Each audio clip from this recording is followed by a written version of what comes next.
laawol kisal ko laawol peewal e ɓantal. Assalamu aleykum wa rahmatullahi wa barakatuhu. En julɓe tedduɓe jooɗiɓe ka radio laawol kisal ɗo ɗe haray no andirɗen noon e jumaje ɗen fof haray hiɗen mari e bayana ka radio meɗen ɗo ɗe haray hannde kadi ko sehuɓe men tedduɓe woni ko evvutuɗen ka radio laawol kisal ɗo ɗe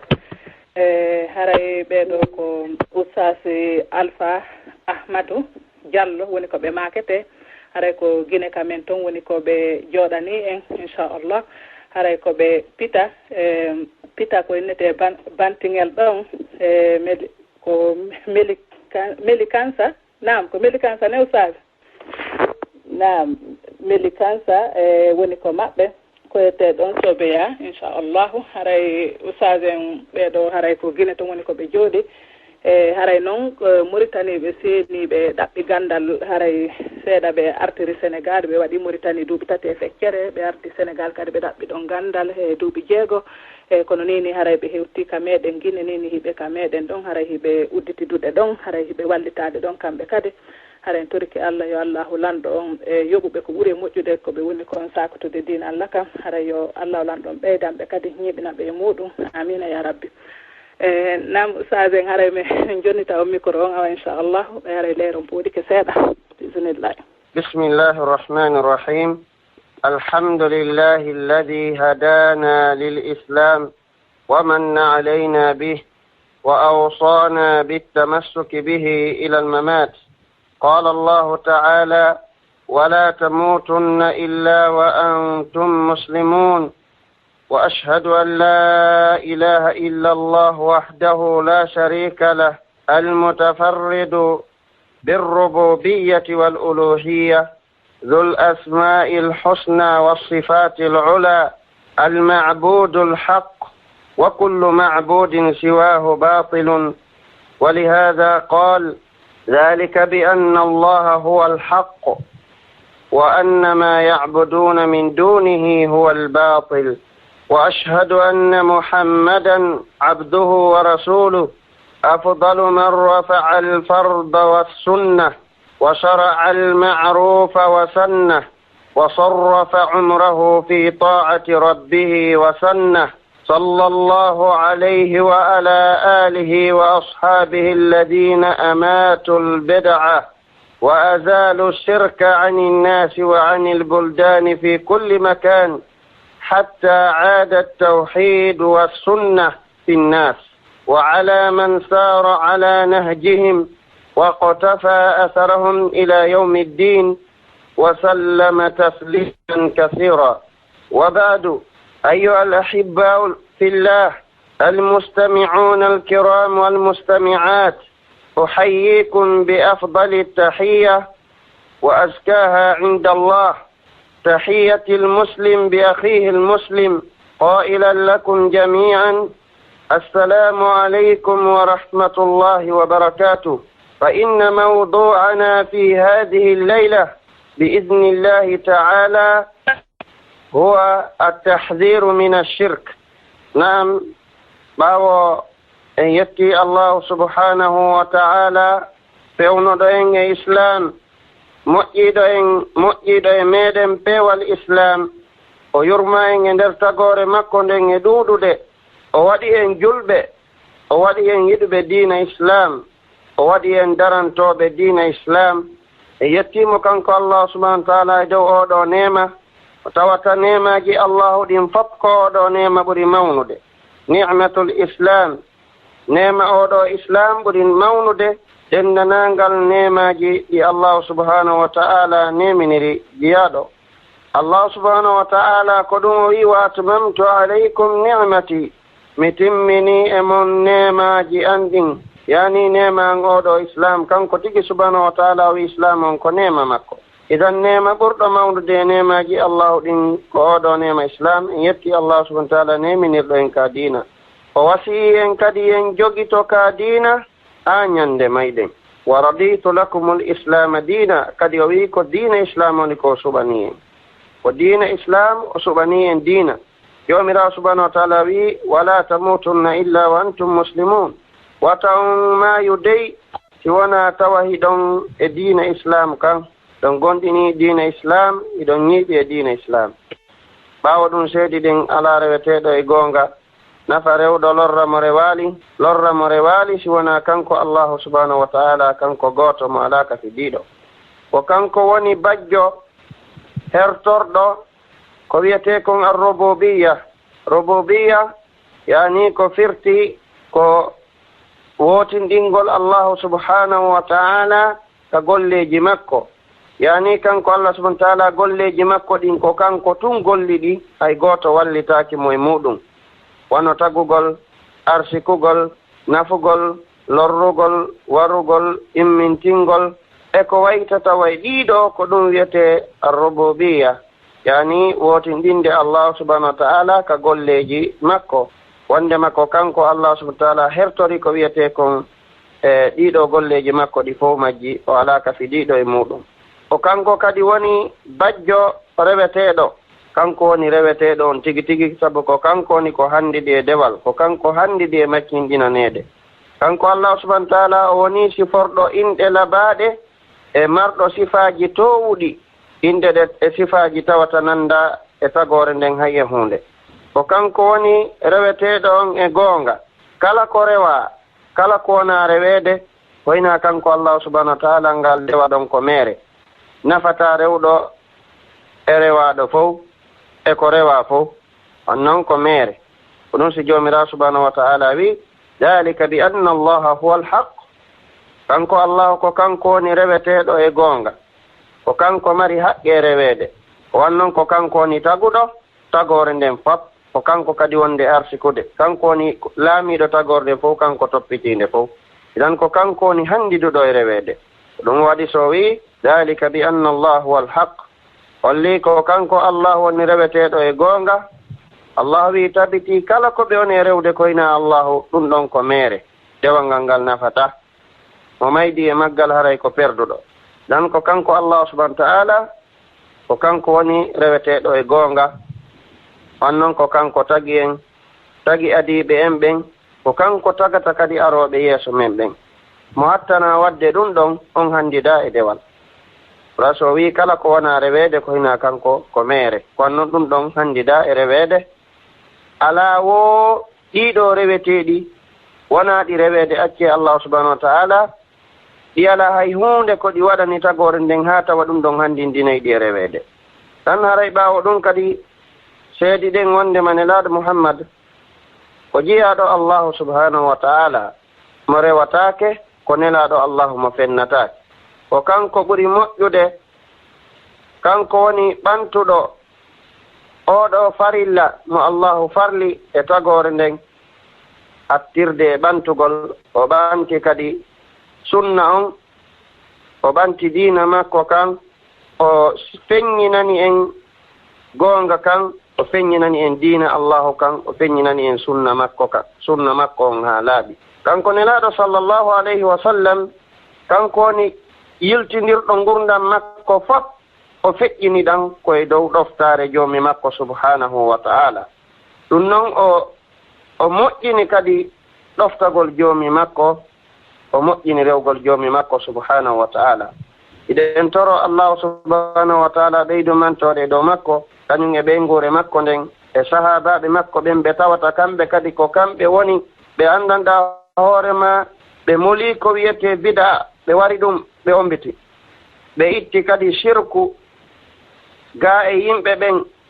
e leyɗele ɗen ɓe laɓɓini shirku e yimɓe ɓen ɓe laɓɓini shirku e leyɗele ɗen fof majje kala nokkure wonde ha tawhid on arti e yimɓe ɓen aqida selluɗo on arti sunna nelaɗo on salah sallam tabiti e yimɓe ɓen. aray iɗen duwano ɓeɗo sahabaɓe ɓe tawata dalanike ngal ɗo gollal moƴƴal mulugol oɗo shirk mulugol ɗiɗo bida'aji darna tawhid on kañum e sunna nelaɗo muhammad sallllahu alayhi wa sallam. gurdam maɓɓe ɗam fop koye ɗum ɗo woni ko yawti ñiiɓingol yimɓe ɓen e diina islam on laɓɓina leyɗele ɗen fof shirku laɓɓina leyɗele ɗen fof bida sakita e majje tawhid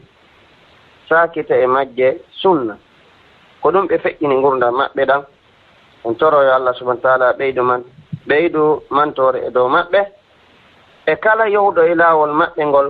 e kala jokkuɗo batteji maɓɓe ɗin ha ñande darngal. Yo Allah hisimɓe kisal heewungal. ɓaawo ɗum ko onon yo musidɓe an yiɗindiraɓe ɗi Allah heɗitiiɓe men tedduɓe ka duhiiɓe e ka sonnaaɓe. aray ɗen wiya ko tooli moɗon ka radio laawol kisal ɗo ko saɗi moɗon ko tooli e oɗo jemma mo tawata ko jemma tedduɗo e jemma asewe on ɓay haray ñallal juma ngal feƴƴi ko jemma asewe on woni ko naati. hono noon haray no kontire ni wi'en ko e juma wonɗen ino woloro noon kadi. ɗum noon haray e bandiraɓe an tedduɓe ka dohiɓe e ka sonnaɓe haray ɓaawo yettude Allah subhanahu wa ta'ala du'ano nelaɗo e ɓenguure mum e sahabaɓe muɗum e ñentimɓe ɓe no moƴƴiri ha ñande darngal. haray on nani nduɗo salminandu ɓurndu moƴƴude salminangoji ɗin e ɓurndu laaɓude ka Allah subhanahu wa ta'ala ndu salmodirɗen ɗoɗe. komi yiyani on nani assalamu aleykum wa rahmatullahi wa barakatuh.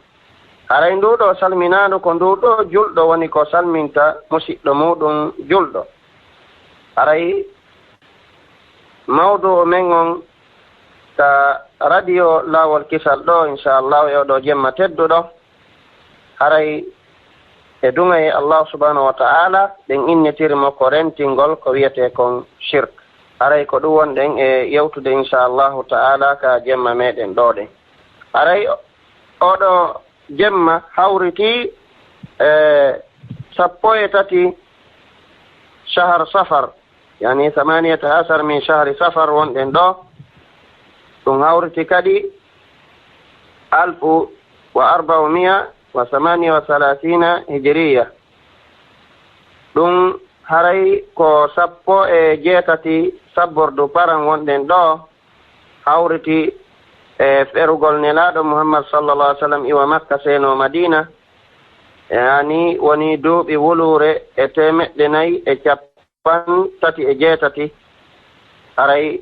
yewtere men nden inchallahu ta'ala ko ɗon hawriti e oɗo jemma hande ko jemma 17 sabbordu paran wonɗen e hitande ferugol nelaɗo Muhammad sallallahu alaihi wasallam hawrodiri duuɓi wulure e 438. haray ka lewru porto kañum kadi ko fewndi ɗen hiɗen anndi ko hande ko wonɗen fewnɗo ko e 2016 wonɗen hande ko le 18 hande ko e 18 novembre on wonɗen inchallah ka banngal lewru annasara no ɓe wirta noon tawi ɗen anndi lewru ɗo tigi tigi ko lewru wotoru fayib. idan ara inchallah ɗen wiya dendanangal dohiɓe e suddiɓe ɓe tata no heɗito en haray ko saɗi maɓɓe ko tooli e oɗo jemma tedduɗo ɗen tori Allah subhanahu wa ta'ala yo Allah hawrindin en e sawaba. haray musidɓe meɗen ɓe tawata no halfina oɗo radio hande komi woni koɓe suɓi yo waɗan e nde ɗo yewtere min e fanɗude alluwal an e fanɗude gandal an haray ko min Allah subhanahu wa ta'ala hawrindinni ɓe e oɗo jemma on tori Allah subhanahu wa ta'ala hawrindin en e sawaba. yo taw ko wowleten ɗo kon fop muɗum haray no wondi e anni e laaɓuɗo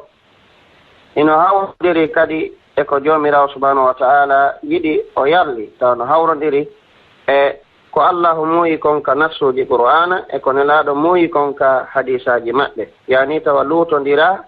e qur'ana on e sunna nelaɗo Muhammad sallallahu alaihi wasallam tawa kadi no yaaɗi e faamuji ardiɓe moƴƴuɓe yawtunoɓe ɓen. haray musidɓe julɓe ko yewtere molanande moole ƴettuden ɗo ko wiyete a shirk ko damal yaajungal. shirku ko firti ka pular meɗen ko kafidugol hawtugol ɓe hawta sabu ko hawtugol e Allah subhanahu wa ta'ala e tagore makko. ɗon noon Allah subhanahu wa ta'ala hawta e tagore mum nden programme ɓe hawta e hunde tan shirku ko damal yaajungal moƴƴa ko damal ngal tawata ko wakkiliɗen ɓanginde fii shirku o wawata heƴude e nder leere wootere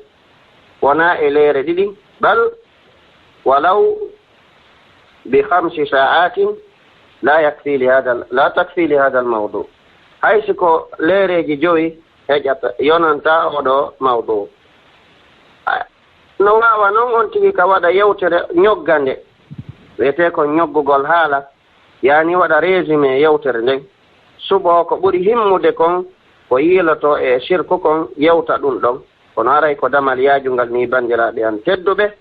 aray inchallahu taala yewtere nden ko mande wona silsila si tawi woni ko mande yaaja nde laaɓa tawa jama on waway faamude moƴƴa ko wiyete sirku ko ɓe anda kadi no sirku on renorte aray en suɓay yoga e toɓɓe ko yowiti e sirku yewten ɗum ɗon si Allah no muuyi kadi e ñalɗi aroyoji goɗɗi goo kadi haray ɗe waawi haa jooni mana kontinde e yewtere rentingol mana ko yowiti e oɗo shirku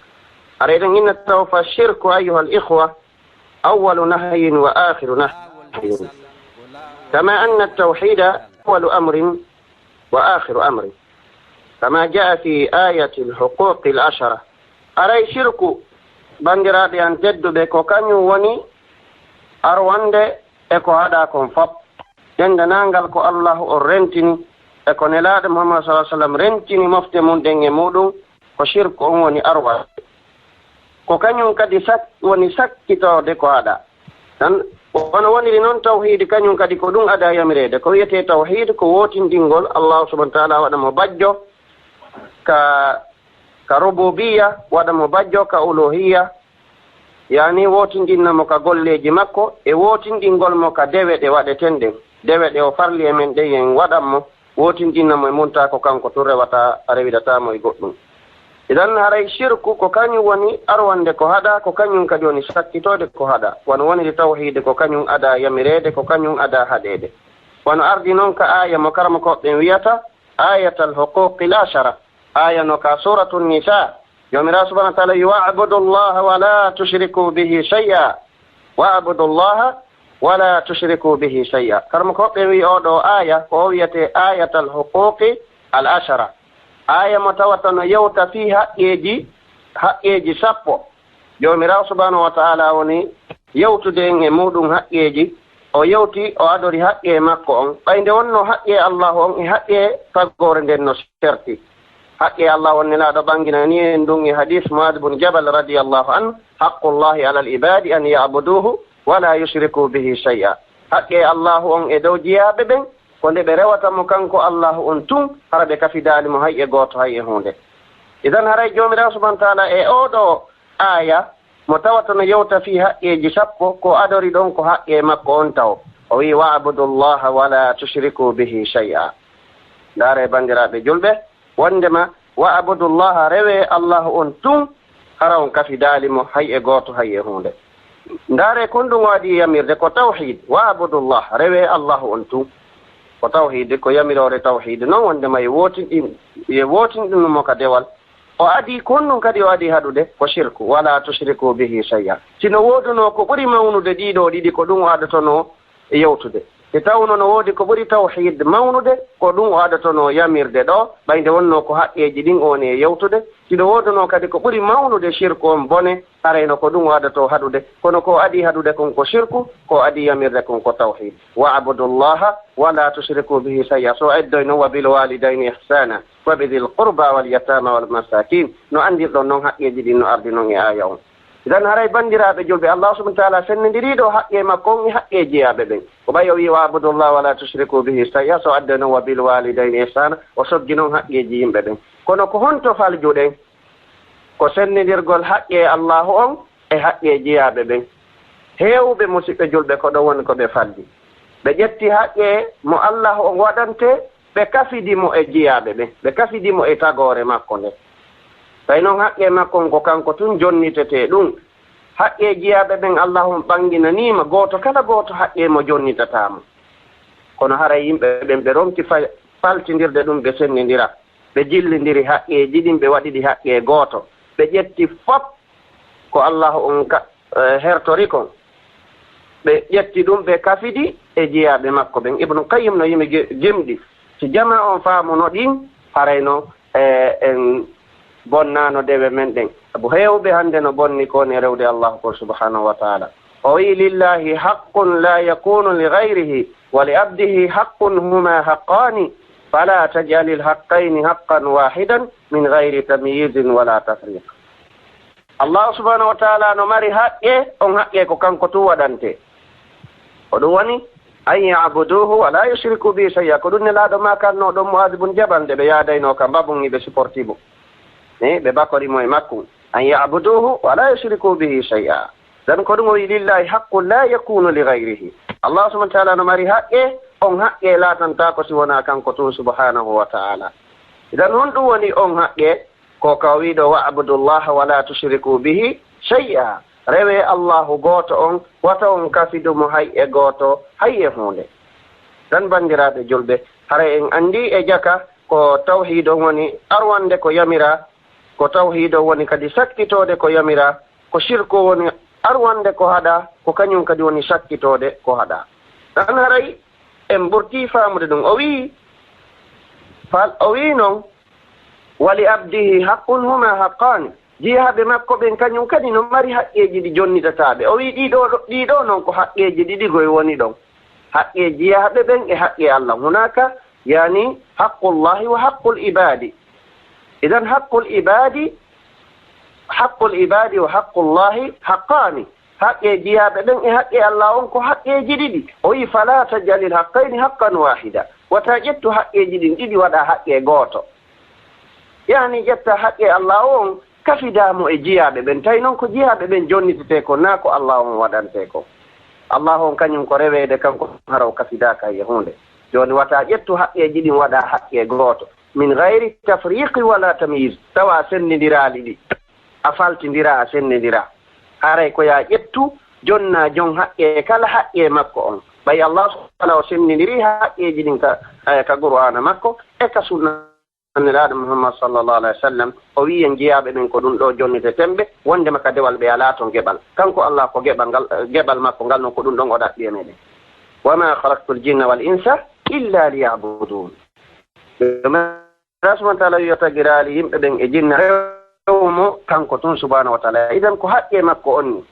ko ɗum ɗon o tagirimo illa liyabudun ay illa liwahidun. jona fiyoɓe wotinɗinan ko ɗum woni sababe ko tagira ɗen. dan haray ko haqqe allahu on ni subhanahu wa taala e dow meɗen. haray o wiwaten ƴettu haqqeji ɗin waɗen haqqe gooto. ko ɗum waɗi si sha'ir gooto kadi wi falaysa gayru llahi yastahiqu ibadatan wallahu fa huwa alhaq.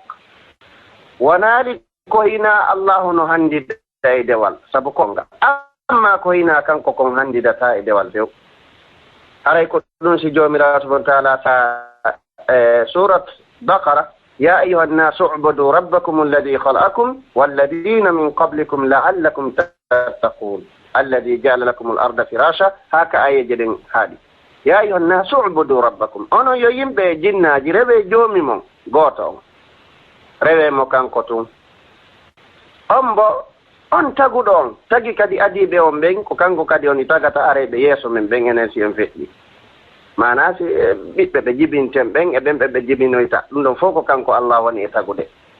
tan haray ko oɗo tagowo o ndiɗo leydi firasan wa ɓanti o asama taƴini ɗan ndiyam fuɗini ɗi nemorɗi ɗi on ɗen e neminade waɗan ɗo en ɗi ɗum ɗo on ko oɗo handidi dewal e meɗen. ko ɗum si ibnu kasir rahimahullah o wi alkhaliqu li hadihi l ashya huwa almustahiqu lil ibada. taguɗo ɗiɗo piiji ɗi wona ɗen sifanede ɗo ko o handidi reweɓe e tawi dewal sellanayi ko oɗo. tan haray bandiraɓe julɓe en andi wondema ko haqqe allah on ni ko rewgol mo ara kati daali mo hay e hunde. idan en faami wonde ko tawhid woni arwande e ko yamira, ko kañum kadi woni arwande e ko haɗa. wa huwa a'zamu ma naha allahu anhu kama anna tawhida a'zamu ma amara allahu bihi wa huwa ahammu ma ala al-ibadi ma'rifatuhu. e bandiraɓe julɓe haray oɗo shirk ko kanko ɓuri mawnude e ko allahu haɗi kon fop wono woniri noon tawhide ko kañum ɓuri mawnude e ko allahu subhanahu wa ta'ala on yamiri kon. ko ɗum waɗi haray oɗo tawhid ko kan faamugol oɗo tawhid faama shirku on ko ɗum ɓuri himmude ko waɗɗi jiyaaɓe ɓen anndugol ɓe annda ko wiyete tawhid ɓe sennidira ɗum e shirk kon ɗum woni wotinɗingol Allah kon ɗum woni shirk li'annahu huwa aldambu alladi la yagfiruhu Allah wa sahibuhu mukhalladun fi nnar qala Allahu ta'ala inna Allah la yagfiru an yushraka bih wa yagfiru ma duna dhalika liman yasha wa qala innahu man yushrik billah faqad harrama Allahu alayhi aljanna wa ma'wahu an-nar wa ma lidh-dhalimin min ansar. Aray oɗo shirku ko kanko woni junubu mo tawata Allah subhanahu wa ta'ala wi'i ndema o yaafotako mo few awa harayle kadi joom makko ko luttoyowo ka yiite ko ɗum si jomirawo subhanahu wa ta'ala wi wondema o yaafotako kafideede e tagore makko nden o yaafotako goɗɗo kafidamo e dewal makko ngal o yaafotako goɗɗo kafidamo hay e hunde kono noon himo yaafo kala junubu mo hewtaali shirku on mo yiɗi kadi yaafaade ɗum kadi ko mo yiɗi yaafoyaade o sa waɗi junubu tawina shirk amma yiiɗa gonɗinira wotinɗinni Allah aray ɗum ɗon junubu mo maayiduɗa ɗon on si Allahu no yiɗi o yaafama simo yiɗi kadi o lettama embere junubuji ma ɗin kono noon haray kaka alijanna natata ɓayda mayde tawhid amma si tawi woni ko shirku on tigi maayidi haray arrangement ala e ɗum ɗon si on tigi maayidi e shirku ɗum ɗon jomira subhanahu wa ta'ala wi wondema o yaafotako haray noon jon shirku on kadi ko luttowo ka yiite jahannam jomira subhanahu wa ta'ala o wi kala on shirkanɗo Allah haray Allah harmini aljanna on e dow makko idan fal jannatu haramun ala al mushrik kama anna an-nara haramun ala al muwahhid haray aljanna on no harmi e shirkowo mana shirkowo no harmani mo natugol aljanna wano waniri noon yiito ngen kañum kadi no harmi e dow wotinɗinɗo Allah yani holli haray wotinɗinɗo Allah on natataka yiite tawde o maayidi e wotinɗingol Allah subhanahu wa ta'ala mo maayidi e tawhide selluɗo haray o natataka yiite si tawi tawhide on no timmi si tawi o timma mo wonde e junubaji goɗɗi Allah no wawi mo naadude ka yiite sunna mo yeru junubaji makko ɗin o sakkitoro kaali janna si wona ɗum kadi Allah subhanahu wa ta'ala hino wawi mo yaafade junubaji ɗin sabu o maayidi e tawhide o naadamo ka alijanna ɓayi no woodi nafsuji tindinɗi ɗin almuhimmo anden kala sirkanɗo Allah subhanahu wa ta'ala haray Allah harmini alijanna e dow makko haray noon si alijanna on woni sokanama neɗɗo wiyama o natata toon haray ɗin andi werde nden ko on to wontata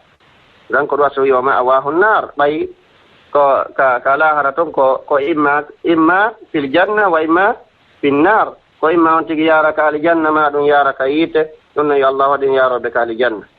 noon si jomirawo wi wa ma'wahu nar haray werde makko kaka yiite wa ma lidhalimina min ansar yani shirkoɓe ɓen alzalimina huna almushrikin ɓeeɗo shirkoɓe haray tigi tigi ɓe ala ballo ko walla ɓe ha ɓe yalta e lette ɗum haray musidɓe julɓe ko on ɗum ɗo tindini fihi dalilun ala anna man mata ala shirk la yughfar waljannatu alayhi haramun abadiyun in kana shirkuhu akbaran wa haramun juz'iyun in kana shirkuhu asghar haray ɗeɗo ayeje ɗiɗi ɗe jannguɗen ko honɗum tindini wondema haray kala maayiɗo e dow shirk o tuubaali ha o maayi haray tigi tigi o yaafatake alijanna kadi no harmi e dow makko no harmi poomasi ko shirku mawɗo on o maydi ino harmi yeru bakkatu shirku on si tawi ko shirku tosoko o maydi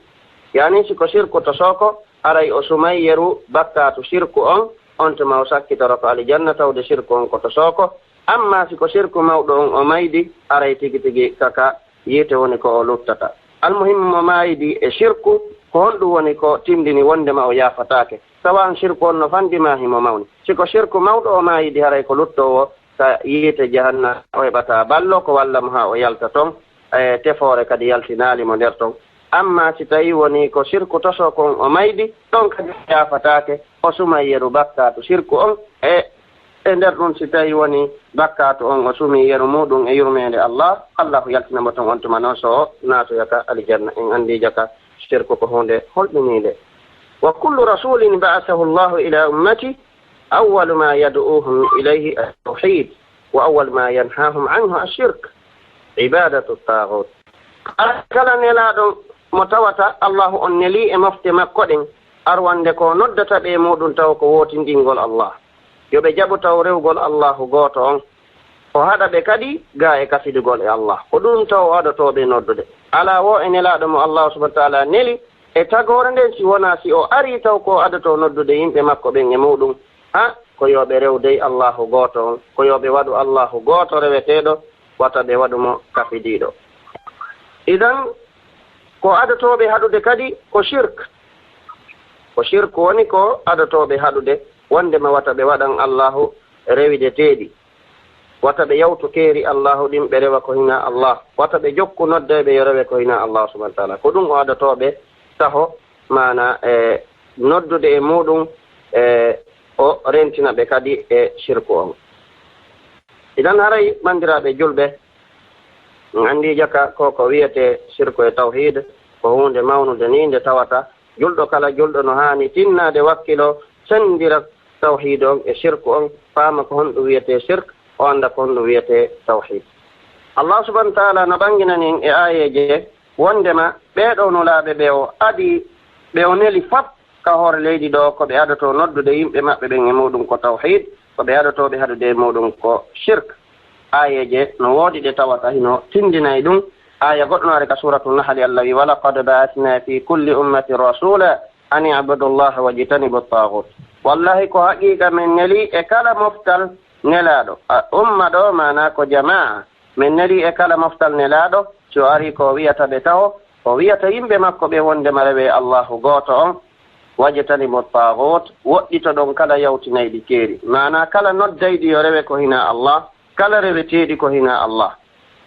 idan en andi jaka ko ɓe adoto yamirde mofte maɓɓe ɗin ko rewgol allahu gooto on ko ɓe adotoɓe rentinde ko kafidugol e allah subahana taala e tagore makko nden e aya goɗɗo kadi arɗo ka suratul anbiya allah subahana taala wi wa ma arsalna min qablika min rasulin illa nuhi ilayh annahu la ilaha illa ana fa'budun min meeɗaali nelde nelaɗo hay gooto ko attima nelaɗo muhammad salah sallam si wona min wahayinayi e makko wondema ala reweteɗo e goonga si wona min tun ɗum no rewelan min gooto on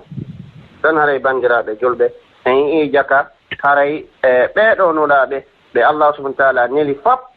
si ɓe ari taw ko ɓe adoto wiwgol yimɓe maɓɓe men yoɓe rew allahu gooto on fota ɓe kafadumo ha yahude ɗon haray en andi jaka oɗo tawhid e oɗo shirk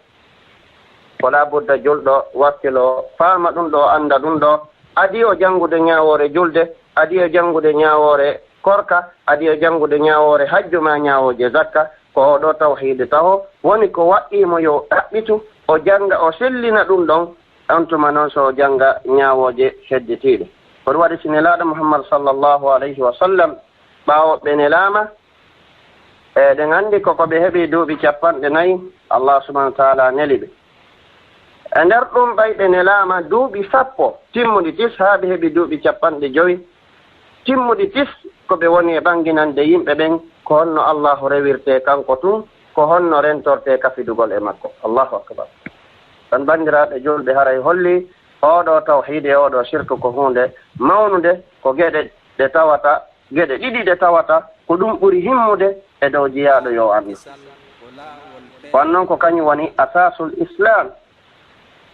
asasul islam wa qawamuhu attawhid libaasu man fondation kaɗo diina e koyɗe kaɗo diina e darorde kaɗo diina ko oɗo tawhid wala budda julɗo anda no wotinɗinira e allah subhanahu wa ta'ala ko ma julɗo anda no wotinɗinira allah ko ma julɗo on anda ko honno rewirta allah ko honno renorta e shirque so diina makko ka wawa e moƴƴude tan haray noon e oɗo shirque no wirɗen ni e ko damal yaajungal moolanangal moole wa hada almawdu biidnillah على أقسام 5 أولا تعريف الشرك ثانيا مضرة الشرك وخطوره على العباد ثالثا كيف بدأ الشرك في البشرية رابعا أنواع الشرك خامسا بيان أن الإسلام قد سد كل باب من أبواب الشرك وسد كل ذريعة من ذرائع الشرك aray ngal ɗo damal shirque no wirɗen ni ko damal yaajungal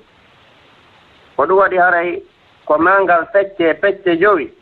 pecce joyi woni ko damal ngal feccete ko ɗen pecce joyi woni ko yewtete fensite laɓɓine haa laaɓa e nder ɗum bi idnillahi taala jeeya ɗon o faamay ko on ɗum wiyete shirk o annda ko on ɗum wiyete tawhid o annda kadi ko honno o renorta e shirk aray toɓɓere aranere nden ko ɓangingol ko on ɗum wiyete shirk toɓɓere ɗimmere nden ɗe waawi hikkude ɗon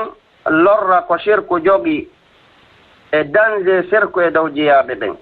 yani hulɓinagol oɗo shirku e dow jeyaaɗo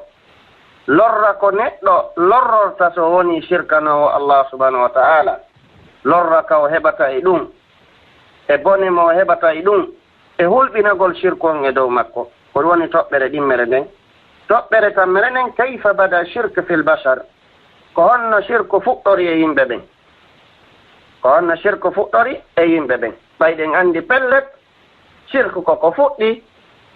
jomirawo subhanahu wa ta'ala tagu jiyaaɓe ɓen fuɗɗiiɓe e hoore wootinɗinaango Allah o fuɗɗi ɓe e hoore gonɗingol Allah subhanahu wa ta'ala wondema ko kanko woni lanɗo ko kanko woni taguɗo kanko woni arsikowo ko kanko woni toppitiiɗo tagornen fop ko kanko woni nafoowo ko kanko woni lorroowo ko kanko jogitani jiyaaɓe ɓen dendanangal alhaaliji maɓɓe dendanangal nafooreji maɓɓe fof ko juuɗe makko woni subhanahu wa ta'ala yimɓe ɓen fof o taga hino gonɗini ɗum ɗon o tagi ɓe kadi ɓe gonɗini wondema ko kanko woni ilahul haq ko kanko woni reweteɗo e goonga wa huwa al ma'budul haq ko kanko woni reweteɗo e goonga mana Allah subhanahu wa ta'ala tagu tagore nden nde fof mayri hinde gonɗini ɗum ko ɗum waɗi si ma yewte ko honno noon shirku fuɗɗori awa e yimɓe ɓen e ko saayi on bo kadi shirku fuɗɗi andi ɗum ɗo fopparay ko ma yewte yimɓe ɓen annda wondema ɗum ɗo ko hunde tawata ko hunde fuɗɗinde amma noon jeyaɓe ɓen foppo noon nelaɗo makirini ma min mawludin illa yuladu ala alfitra fa abawahu yuhawidani aw yunassiranihi aw yumajjisani nelaɗo no maki sallah sallam ala wo e jibinaɗo si wona o jibinte koye hoore gonɗinal e hoore tawhid e hoore wotinɗinago Allah ko mawɓe makko ɓen so tawi koye diina annasara ɓe jokki o wona annasara o jokka ɓe ɗon ya Allah o ɓewnoyimo awa e muyɗe Allah subhanahu wa ta'ala ɓay hare buyɗen anndi tawa e mawɓe mum ko alyahudaɓe ma tawa mawɓe mum ko annasarayankoɓe ma mawɓe mum ko majjusiyankeɓe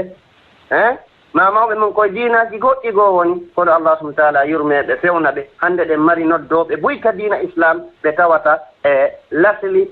ko ɓe tawri mawɓe maɓɓe e ko ɓe wonno e dow muɗum hari ko sirkalngol Allah subhanahu wa ta'ala koye keesara ko ɓe wonno kono hannde Allah subhanahu wa ta'ala yurmaɓe moƴƴi e maɓɓe fewni ɓe kaɗo diina islam ɓe wonti darantoɓe kaɗo diina idan haray ko ɗum nelaɗo maki salah sallam on ndema ala wo e jibinaɗo si wona o jibina himo gonɗini Allah subhanahu wa ta'ala himo gonɗini ko Allah woni reweteɗo e gonga kono haray ko mawɓe makko ɓen ko diina kaw tawi ɓe wo jokka ɗum ko alyahuda masi ko annasara masi ko majjusiyanke o jokka ɗum ɗo kala diina kaw tawi ɓe o jokka ɗum o wowa ɗum ɗon o wona yedduɗo Allah subhanahu wa ta'ala sabu ko tawi ko mawɓe makko ɓen hina e diina islam woni bandiraɓe julɓe haray yi nema ko Allah subhanahu wa ta'ala nemi ni enen finuɗen tawde mawɓe meɗen ko julɓe en jibina e nder l'islam en naadaka e l'islam bandiraɓe julɓe hal hunaka ni'matun a'zam min hada harayde lando julɓe ɓen fof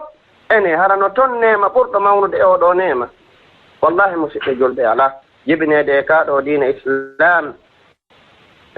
fina tawa ko wiwɗo ashhadu an la ilaha illa allah wa anna muhammadan rasulullah tawa na longinteɗo ɗum ɗo o taw ɗum ɗo o moynu ɗum ɗo o mawnu e ɗum ɗo nema ala ɓurɗo mawnude oɗo kono heewi noon ɓe tawata ko ni tawri mawɓe muɗum jibina e nder l'islam woni julɓe kono hannde tawa golleji maɓɓe ko shirkuji tun tawa shirku ko ɓe waɗata kon e shirkuji shirkoɓe aranɓe ɓen hayunde ko seedi Allah bandiraɓe julɓe ko ɗum ɗo woni yeddugol nema allahu subhanahu wa ta'ala mo nemini e dow meɗen nema mo tawata ala ɓurɗo mo mawɗuɓe ko ɗum waɗi haray e feññingol oɗo shirk ɓanginana jama on oɗo shirk ko hunde himmude moƴƴa haray ɗen jarna ɓeɗo bandiraɓe meɗen tedduɓe ɓeɗo musidɓe meɗen tedduɓe suɓiɓe wondema en waɗanɓe yewtere rentinode fi oɗo shirk idan ɓaw ɗum haray ko yewteten kadi ko noneji shirku ɗin ɓay shirku no waɗi façon ji no waɗi façon waɗi noneji ɗum woni toɓɓere naɓire nden jowaɓere nden ko ɓangingol wondema jaka yokaɗo dina islam ka on mbi kala damal immorade e dame shirku ɗen ka on mbi kala naɓay kun e shirku kala kun tawata méthode hum kun tawata goɗɗo no jokka kun naɓamo e shirku islam on uddi kun ɗon islam on elmini kun ɗon islam on monti ɗum ɗon islam on duñi ɗum ɗon haray ɗum ɗon kadi ɗen jogii dalil muɗum ka qur'ana e ka sunna nelaaɗo muhammad sallah sallam wonde diina makko kan on mbi kala damal e shirku on mbi kala jokkorkun kun tawata hino naɓa neɗɗo on yottinamo e shirku ko ɗum ɗo woni toɓɓere jowaɓire nden ka fekke ɗe feccude mawdu o haray ko adi ɗen bangina taw ko wiyete shirka walan تعريفه قال العلامة صالح بن فوزان الفوزاني الشرك هو جعل شريك لله تعالى في ربوبيته وإلهيته والغالب الإشراك في الألوهية بأن يدعو مع الله غيره أو يصرف له شيئا من أنواع العبادة كالذبح والنذر والخوف والرجاء والمحبة هري كأندين شرك oɗo karmakojo mawɗo jo gandal tedduɗo maketeɗo Salih ibn Fawzan al-Fawzani karmakojo jeyaɗo e karmakoɓe wonɓe e leydi Saudiya ɓe ma aray ɗoɗo karmakoje ɗen wuuriɗi e maɓɓe ni ɓe maki ko wiyete shirku ko waɗangol Allah subhanahu wa ta'ala kafidiɗo hawtindiramo fi rububiyatihi ka jeytugol makko ka golleji makko wono tagugol e arsikugol e wurnugol e nafugol e lorrugol waɗanamo ɗimmo e muɗum kafidamo e tagore nden yani wono barkingol wono faaba wono arsikugol wono toppitagol tagore nden waɗana Allah ɗimmo wiyana kanko tu woni e wadde ɗum ɗo ɗaɓɓanamo ɗimmo e muɗum ko wano noon kadi ka dewal makko ka dewe ɗe o farli e meɗen e waɗanmo e rewmo kanko tun waɗanamo ɗimmo e muɗum tawa rewata Allahu goto on ɗum ko ma ɗaɓɓanamo ɗimmo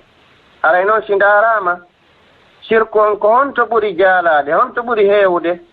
ko kaka rewgol mo kanko tun ko ɗon shirku on ɓuuri ɗuɗude amma ka golleji makko ɗa faydu ɗon ko seeɗaɓe ni morti ɗon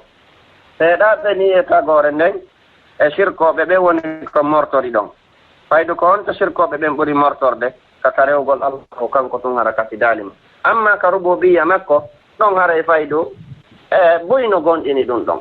sirkoɓe aranɓe ɓen e sakketi ɓe mbuy yeddodira e ɗum wonde makko Allah o tu woni tago kanko tu woni arsiko kanko tu woni lanɗo kanko tu woni jeyɗo kala hunde kanko toppiti tagore nden fof kanko woni nafo kanko woni lorro kanko woni wawɗo kanko woni hattanɗo ɗum ɗo faydu sirkoɓe ɓen ɓe yeddodiraka e ɗum ko tiiɗi faydu kala yeddo o ɗum haray ko mawnidinare tun o yeddirima ɗum hara ko waqqille makko ɗen fooyi ɓale a wiyata ko mbo tagi ngu kambu goɗɗo towno honndu ɗon wiya tigi tigi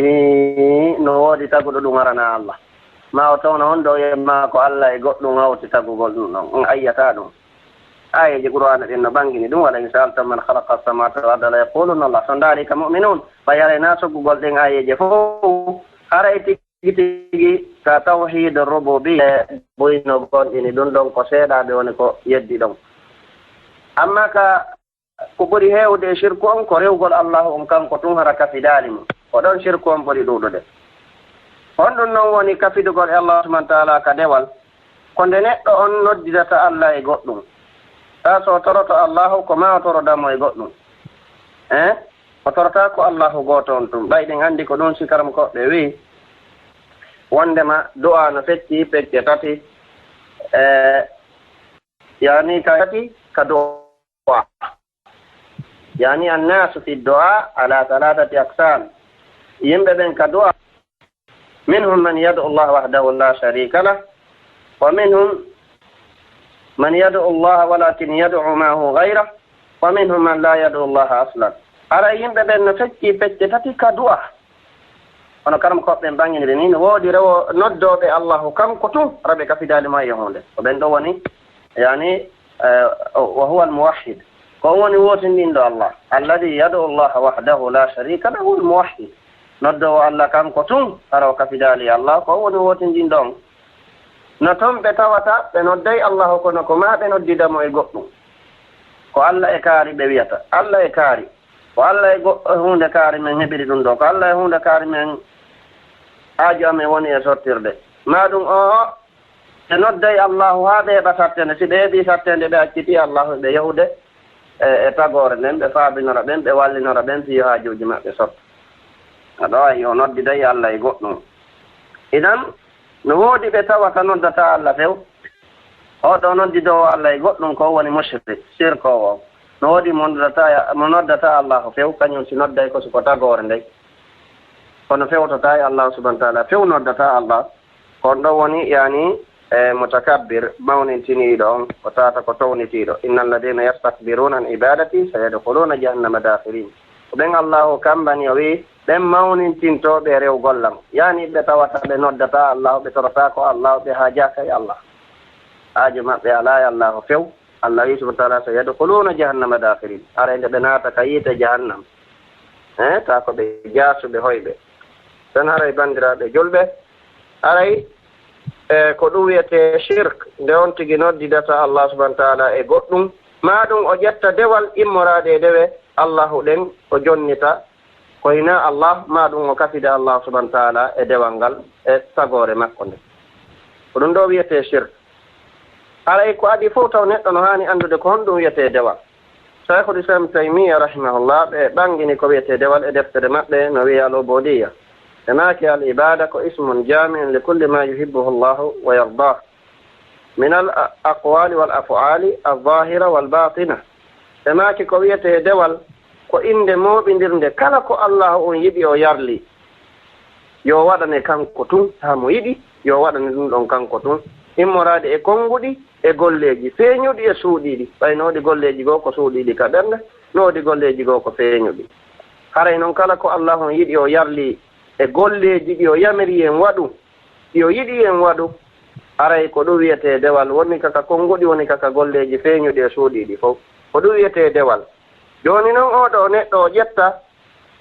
hayso ko dewal gootal o ƴetti o waɗani ko hina allah ma o kafidi allah subahana taala e tagore nden e ngal ɗon dewal haray ɗum ɗo woni sabu ko rewno allah kon fof wontay meere sabu dewe ɗen ɗe senditatako al ibadat la tatajazza يعني تجعل لله نصيبا وتجعل لغيره يعني لغيره نصيبا هذا لا يصح أبدا دeweden de wawata senditade wiya ya waɗan allahu geɓal ƴetta kadi ngala geɓal waɗana ko hina allah subahana taala ɗum ɗo wawata wonde deweɗen fof ko kanko allahu tun waɗante kala nde ƴettuɗa dewal gotal sellinɗa naɓanɗangal ko hina allah waɗanɗangal ko hina allah subahana taala ma kafiduɗa allah subahana taala e goɗɗum e ngal ɗon dewal haray ɗum ɗo woni sabu ko rewnoɗa allahu kon fof boni awa haray ɓe mari probléme ji molanaɗi ko wannoon yimɓe ɓen no sikki kañum haray rewugol allahu on kanko tun kaka julde e ka korka e ka hajju e ka zakka ɗo a yeyata goɗɗo no sirka fayde ɗo ko heewi kon waɗoɓen fof aray no ɗaɓɓi ka allahu subahanahu wa taala sabu allah woni waɗirde ko honto sirkuji ɗin woni koye dewe goɗɗe gondo toon ɗe tawata jama on no jogii e majjere moolanade moole e faamugol ɗen dewe ko heewi kon yimɓe ɓen kawni sirkande allahu kaka kirse e ka du'aji e ka fodoreji e ka kulol e ka taƴƴinaare e ka giggol ko toon heewɓe ɓen woni e sirkande allahu subhanahu wa taala e ɗeɗo dewe aray noon hattaali dewal allahu ngal juulandemo kanko tun e hoorandemo kanko tun e hajjandemo kanko tun e zakkandemo kanko tun hara ɗeɗa dewe hedditiiɗe ka du'a e ka wallinorango e ka faaborango e ka kirse e ka podoji e ka kulol e ka tanƴinaare tawa ɗon a kafidayi allah subahana taala e tagore nden ma ƴettay ɗum ɗon waɗana ko hina allah subahanahu wa taala haray sa waɗiri noon dewe ɗen aray ko wonɗa e juulude ko wonɗa e horude ko wonɗa e zakkude wiyaɗa waɗani allahu nafatama waɗi noon sa sellini dewal gootal e dewe ɗen haray ɗum ɗo woni sabu bonnugol ko moƴƴinoɗa kon fof haray ko ɗum waɗi musidɓe julɓe ko labudde jama on faama haray sirkuji ɓurɗi heewde ɗin kaka du'aji heewɓe ɓen ɓe noddata allahu kanko tun ko ma ɓe noddida allah subahana taala e goɗɗum si ɓe torade ko ma ɓe toroɗa allah e goɗɗum waɗi heewɓe ɓen ɗo si maapike tun woni sattirama pandi ko ma ɓe yaaka kalmo ko batine yo ɓen daran ɓe ko honno ɓe fewdori woɓɓe sattirte seeɗa tun ɓe yiya tigi tigi ɓe jokkama artike maɓɓe kalama joni haaju maɓɓe ala e sottude ɓeymawɓe tan ɓe yahaka windayɓe tura yanareje mawɗe ɓe tawata ko haɓiduɓe e allah subhanahu wa ta'ala nodditiɓe wondema kañum hino wawi arsukude tagore nden no wawi ittude tagore nden e ande haray heewɓe ɓen koni ɓe noddata allahu on kanko tun subhanahu wa ta'ala baltuma nde ɓe sattira o ɓe accitay allahu ɓe yaha e tagore nden ɓe ɗaɓɓira ɗen ɗon balle ɓe ɗaɓɓira ɗen yo ittude e sattede ɓe nodda ko hina allah subahana wa ta'ala ma ɓe toro ko hina allah subhanahu wa ta'ala wano noon kadi woɓɓe ka kirse ɗo ɓe hirsanta allahu tun ɓalno hoodi woɓɓe hay sino hirsude nayinde allahu haalata hirsa woɓɓe ko inde ceerno mum woɓɓe ko inde jinnaji haalata woɓɓe ko inde seytaneji goo haalata woɓɓe ko inde karmokoɓe muɗum haalata si hirsa oyi ɗum ɗo foppu ko shirkun fi rububiya woɓɓe kañum kadi haray koɓe hirsata kon on taway hina allah subahana taala yamiri yo ɓe hirsu a taway ko karmokoɓe batineɓe ɓe yehi ka mum ɓe yo daran ɓe no haajuji maɓɓe fewdori no golleji maɓɓe sottira no ɓe iwira e andeji no ɓe iwira e sattendiji woɓɓe si ɓe hirsay a taway ko sabu ɗum ɗon ɓe woni e hirsirde ko ɓen ɓe hirsanta wona noon kadi ka fodoje a nadru fodugol en andi nadru ko jeeya ɗum e no woodi e nadru ko tawata ko dewal allahu subhanahu wa ta'ala hon woni nadru ko fodugol mana juulay ma foda hooray ma foda zakkay imma dotta wiya a hooray lewru ma a hooray balɗe tati ma ɗum a ittay sadaka foda wiya waɗanay ɗum ɗo allahu subhanahu wa ta'ala ko ɗum wiyete mana nadru ko fodugol waɗay woodi noon nadru mutlaq no waɗi muqayyad ɗum haray wona ɗum wonɗen e jonnade ko yen anndu tun haray e heewɓe ɓen e tagore nden tigi tigi kaka kirse ɗo e ka du'aji e ka fodoje e ka kulolji ko ɗon e ka tanjinareji heewɓe ɓen ko ɗon woni e sirkande allahu subhanahu wa ta'ala a yiyata goɗɗon sirkana allah ka julde wona ka korka wona ka hajju haray e kaka e ɗeɗo dewe ɓe sirkanta allah subahana wa ta'ala ma ɗum ka giggol ka yiɗugol ta ɓe mari ɓe yiɗi ɓuri allah subahana wa ta'ala honɗum woni ɗum mana ɓeɓe ɓe woni e jokkude ɓe humi e muɗum ɓe teddinta ɓe mawninta haray ɓe yiɗi ɓen ɗon ɓuri allah subahana wa ta'ala sabu si allahu wi'i ɗum ɗo ɓe yeyatama ko ɗum ɗo allahu wi'i ɓeeɗa wi'iɓe ko ɗum ɗo kañum yamiri ko ɗum ɗo suɓi ɓe accitay ko allahu yamiri kon ɓe jokka ko ɓeeɗa wi kon haray honɗum ɗum ɗo tindini wondema haray ko ɓeeɗa ɓe ɓuri yiɗude allahu subhanahu wa ta'ala tan haray en aroyande yewtuɗen e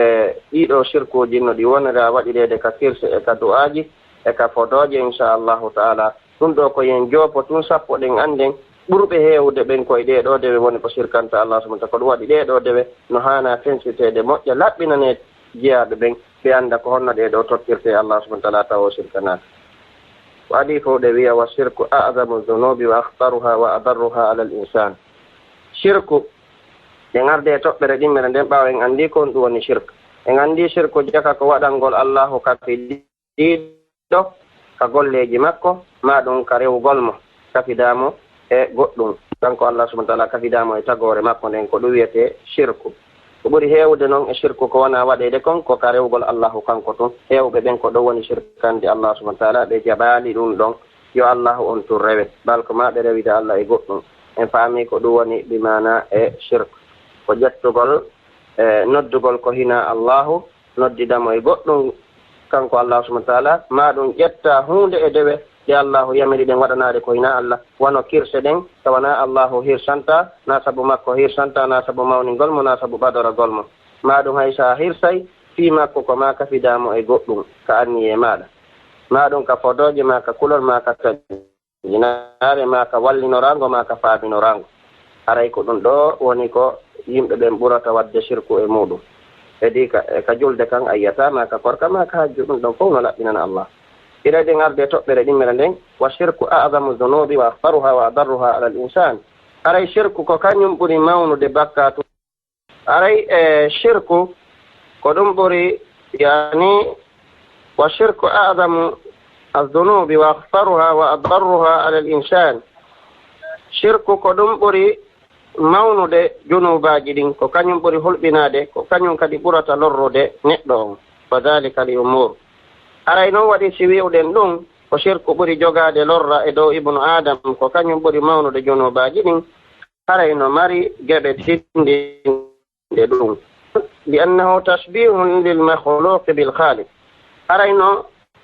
geɓal aranal ngal ko nandingol yani taguɗo on tagore nden nandinande e taguɗo on في خصائص الألوهية فمن أشرك مع الله أحدا فقد شبهه وهذا أعظم الظلم أريك لهم متوتا وجدتي كو الله هرتوري كان كتون يعني ونربيد كو كان كتون هرتوري دون أنت جدتي دون كفدي الله سبحانه وتعالى إذا وانقل هري أنندنيمو يكون كو كفدي الله دون إذن هري إن عندي جاك شركو كدوم بري مونود جنوبي بري هل بناد وادي نون هري أنندني kun kafiduɗa ɗon e allahu allah haray a waɗi kun ɗon pilasi allahu subahanahu wa taala nandini kun e allah a waɗi kun ɗon reweteɗo no allahu rewirte haray noon ko ɗum ɓuri mawnude e tooñe ɗen fof wa adamu ɗum ala tooñe ɓurɗe mawnude ɗen ɗon jomirawo subahanahu wa taala ko ɗum waɗi so wi ka gissa luqmana to feendo luqmana waajeto ɓiɗɗo mum on mo wasiyomo o inni inna shirka la zulmun azim o wi shirku dey ko tooñe mawnude mo yewta ɗum ɓiɗɗo makko on idan ko honɗum waɗi si shirku wiira tooñe waɗi noon wa zulmu huwa wad'u shay'i fi gayri mawdi'ihi faman abada gayra allahi faqad wada al ibada fi gayri mawdi'iha wa sarrafaha li gayri mustahiqiha wa dhalika a'zamu zulm ko ɗum waɗi haray si tawi woni neɗɗo o ƴetti dewal o waɗaningal ko hina allahu subahana taala haray o waɗali ngal e pilasi maggal ko ɗum si shirku wiya ko tooñe ɗe nganndi tooñe ko waɗugol hunde tawana ɗum woni pilasi mayre idan haray si tawi woni neɗɗo rewidi allahu e goɗɗum haray o ƴetti dewal ngal o naɓingal ko hina e pilasi maggal jarino jamil nam idan haray o ƴetti dewal ngal o waɗingal ko hina e pilasi maggal o jonnitingal mo tawata handida e maggal ko ɗum waɗi haray ala ko ɓuri mawnude ɗen ɗon tooñe haray si shirku son nani no wiye inna shirka la zulmun azim shirki ko tooñe mawɗe ɗen anndi tooñi haray ko waɗugol hunde ko hina e pilasi mayre haray no mo rewidi allahu e goɗɗum o ƴetti dewal ngal o waɗingal ko tawata hina pilasi maggal on noon ko ɗum woni e aranum ɗum haray holliɗo jaka kala on mo tawata ka fidi allahu subhanahu wa taala e goɗɗum ka dewal makko haray o nandini ɗum ɗon e allah o waɗi ɗum pilasi allahu subhanahu wa taala haray noon ko ɗum ɓuri mawnude e tooñe ɗen fof إذن إمن أن الله أخبر أنه لا يغفر لمن لم يتب منه قال الله تعالى إن الله لا يغفر أن يشرك به ويغفر ما دون ذلك لمن يشاء إمن اللهم فتين كقرآن مكة وندما ويافتاك كلا أمتوبا ليشركون كلا ما يدو يشركوا يافتاك سواء شركون قد تسوكوا ماكو موضو نوير نوت إنون ناني يتايكو شركو موضو أنتي ما يدي موضو يعني أو كفدي الله كفدانغو مونغو haray on ɗon ko luttowo ka yiite o yafatake si tawi woni o kafido e allah tawi kafidango ngon ko tosoko ko sirku tosoko ɗon haray tigi tigi o yafatake o suma yeru bakka toon on tuma noon si o naatoyaka aljanna tan haray en andi jaka ala ko ɓurata lorrude neɗɗo hewti sirku bakkatuji ɗin fof wi'iraka noon allah wi wa yahfiru ma duna dalika liman yasa ɗuma yaafo kala ko hewtali sirku kala mo yiɗi yafanade kono sirku on kan o wi o yafotako yani mo maydi e muɗum تنهري دون هلبني تمندو أن الله أخبر أنه حرم الجنة على المشرك وأنه خالد مخلد في نار جهنم قال الله تعالى إنه من يشرك بالله فقد حرم الله عليه الجنة ومأواه النار وما للظالمين من أنصار هري جبل تمن قال بانجين قال وندك شرك بري هلبنادي كلهم بري دانجر نادي نتلو كلهم بري مولد بكاتو جبل تمن قال الله سبحانه وتعالى هم بتيه وندما o harmini e dow shirko aljanna few wondema ko luttowo kuska yiite jahannam jomirawo subahana taala innahu man yushrik billah faqad harrama allahu alayhi aljanna wa mawahu nnar wa ma lizalimina min ansar allah subahana taala wi kala on mo tawata kafidi e allahu e makko nden haray allahu harminanimo aljanna ɗum noon mo allah harminani aljanna o haray kaka yiite ɗum ɗo fof ko tindini komo maydi e muɗum o tuubali wondema aljanna no harmi e dow makko tawde shirku on ko shirku mawɗo haray no harmi po maako lutto ka yiite siko shirku to sooko no harmi e makko yeru bakkatu makko on o suma yeru bakkatu shirku to sooko on tuma noon so naata aljanna jomirawo wi toño mana shirkoɓe ɓen ɓe ala ballo kamɓe intervention waɗantake ɓe dan mo maayi ɓoore o tefantake few ko ma o suma yani ka yiite imma o lurta e magge ma ɗum o suma yeru bakkatu on o sakkittorota aljanna si tawi ko shirku to sooko idan rabiyannaye bun ɗum anna shirka yuhbitu jamia al amal ko mawɗo o ara nde ɓanginden ɗum ɗon inchallahu ka anwa o shirk e ka alfarqu bayna shirk asgar haray shirku bonnay golleji neɗɗo ni dewal gotal ngal allah waɗante sa ƴettingal a waɗaningal ko hina allah ma goɗɗo go haray ɗum ɗon bonni golleji ma ɗin fof majji kala ko rewnoɗa allah wonti mere dan haray ko shirku mawɗo on noon shirku mawɗo on kanko sa waɗimo tun golleji maɗi wonnoɗa rewirde allahu ɗin fof hayɗi a alano shirkude mum ɗin ɗon fof ɗi wontime ɗum waɗi haray neɗɗo ko reni e shirku o hino fanɗi amma siko shirku to soko kañum ko gollal kaw naati wo ko ngal ɗon gollal o bonnata haray aroyay ka yewten fi moɗon inchallahu taala e yewtay wondema si allahu okki e ñalande wonde go e ko honɗum sennidiri shirku mawɗo on e to soko on shirku mawɗo on ko ɗum ɗo bonnata shirku to soko on ko ɗum ɗo bonnata haray anden tun allahu humpiti wondema shirku bonna e golleji neɗɗo fop koɗo waɗi si cheikhul islam mouhammad bun abdoul wahabi ɓe maki إذا خالت الشرك إذا خالت العبادة الشرك أفسدها إذا يوني شرك كان جلو نري إدوال بننغال فيس بننغال وكالحدث إذا دخل في الطهارة وانو تايرة ناتي لابد سنة تسلقي كدو هامو أنتم تايرة بيمو ويني ويتي هندو ويني ويهي أتاكي تويكي وهيبي نير ما ويهي كهو تسوق لأندي وينو kañum kadi si tawi woni naati e dewal kono woni ko bonnirta dewal ngal aray shirku mawɗo on kañum bonna e dewal ngal dewe on tigi ɗen foppo ɗe o laɓɓinnoɗen ɗe o rewno allahu o kafidaali e mum ɗen eɗe o kafiji ɗen fof hara hannde kadi bonni ɗi gootum amma shirku toso kon kañum korka ɗum woni ko shirku toso kon bonnata aray ko ɗum waɗi bandiraɓe an tedduɓe la budda ko kon oreno e muɗum moƴƴa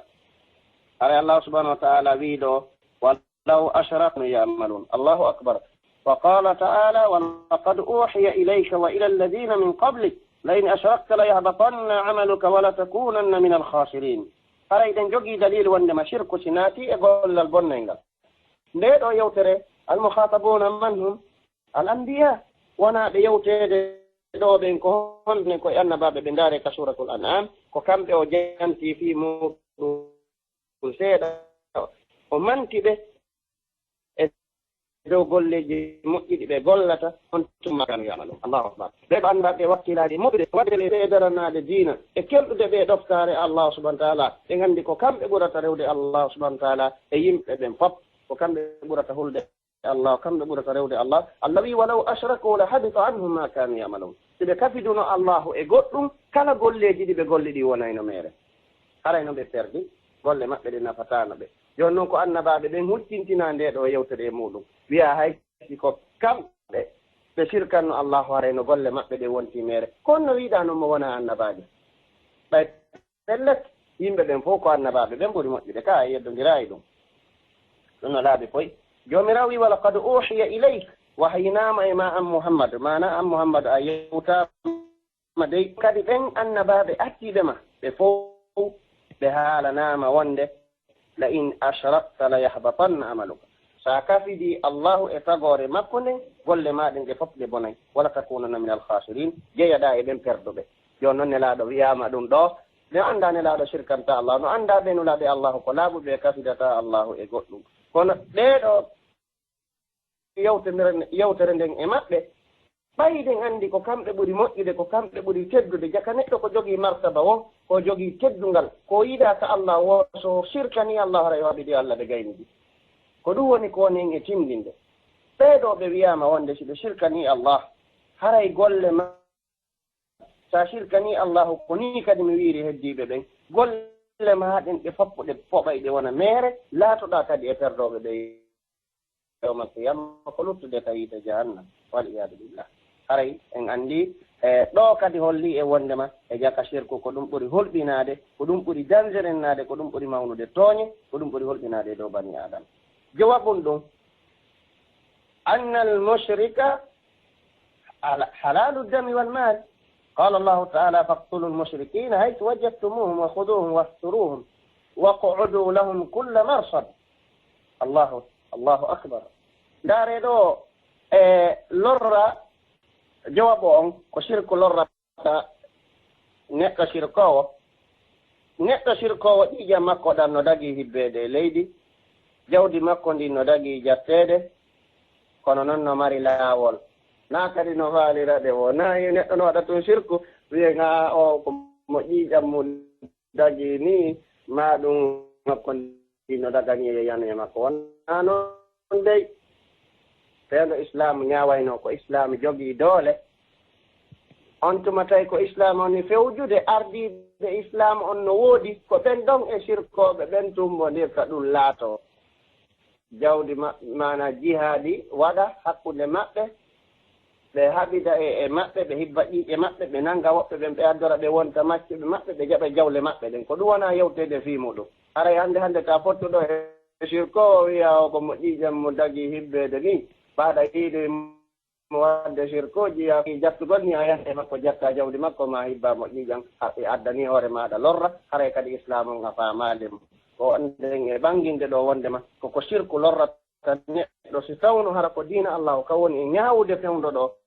ko ɗum wona ñaawirede ko diina allahu ka wona no ñaawirede e leyɗe sirkoje ka ala teddungal ko ɗum wonɗen e ɓanginde ɗo ni ɗum kadi haray faamen moƴƴa wata goɗɗo yaaruɗoɗe feere muɗum inna yo e jaka sirko no daggi ƴiƴam muɗum hibbe e yo jaka no daggi jawdi makko jotteyamo fottuɗa woora hannde kadi a yana e makko hibbamo ƴiƴam wiya jaɓa jawdi makko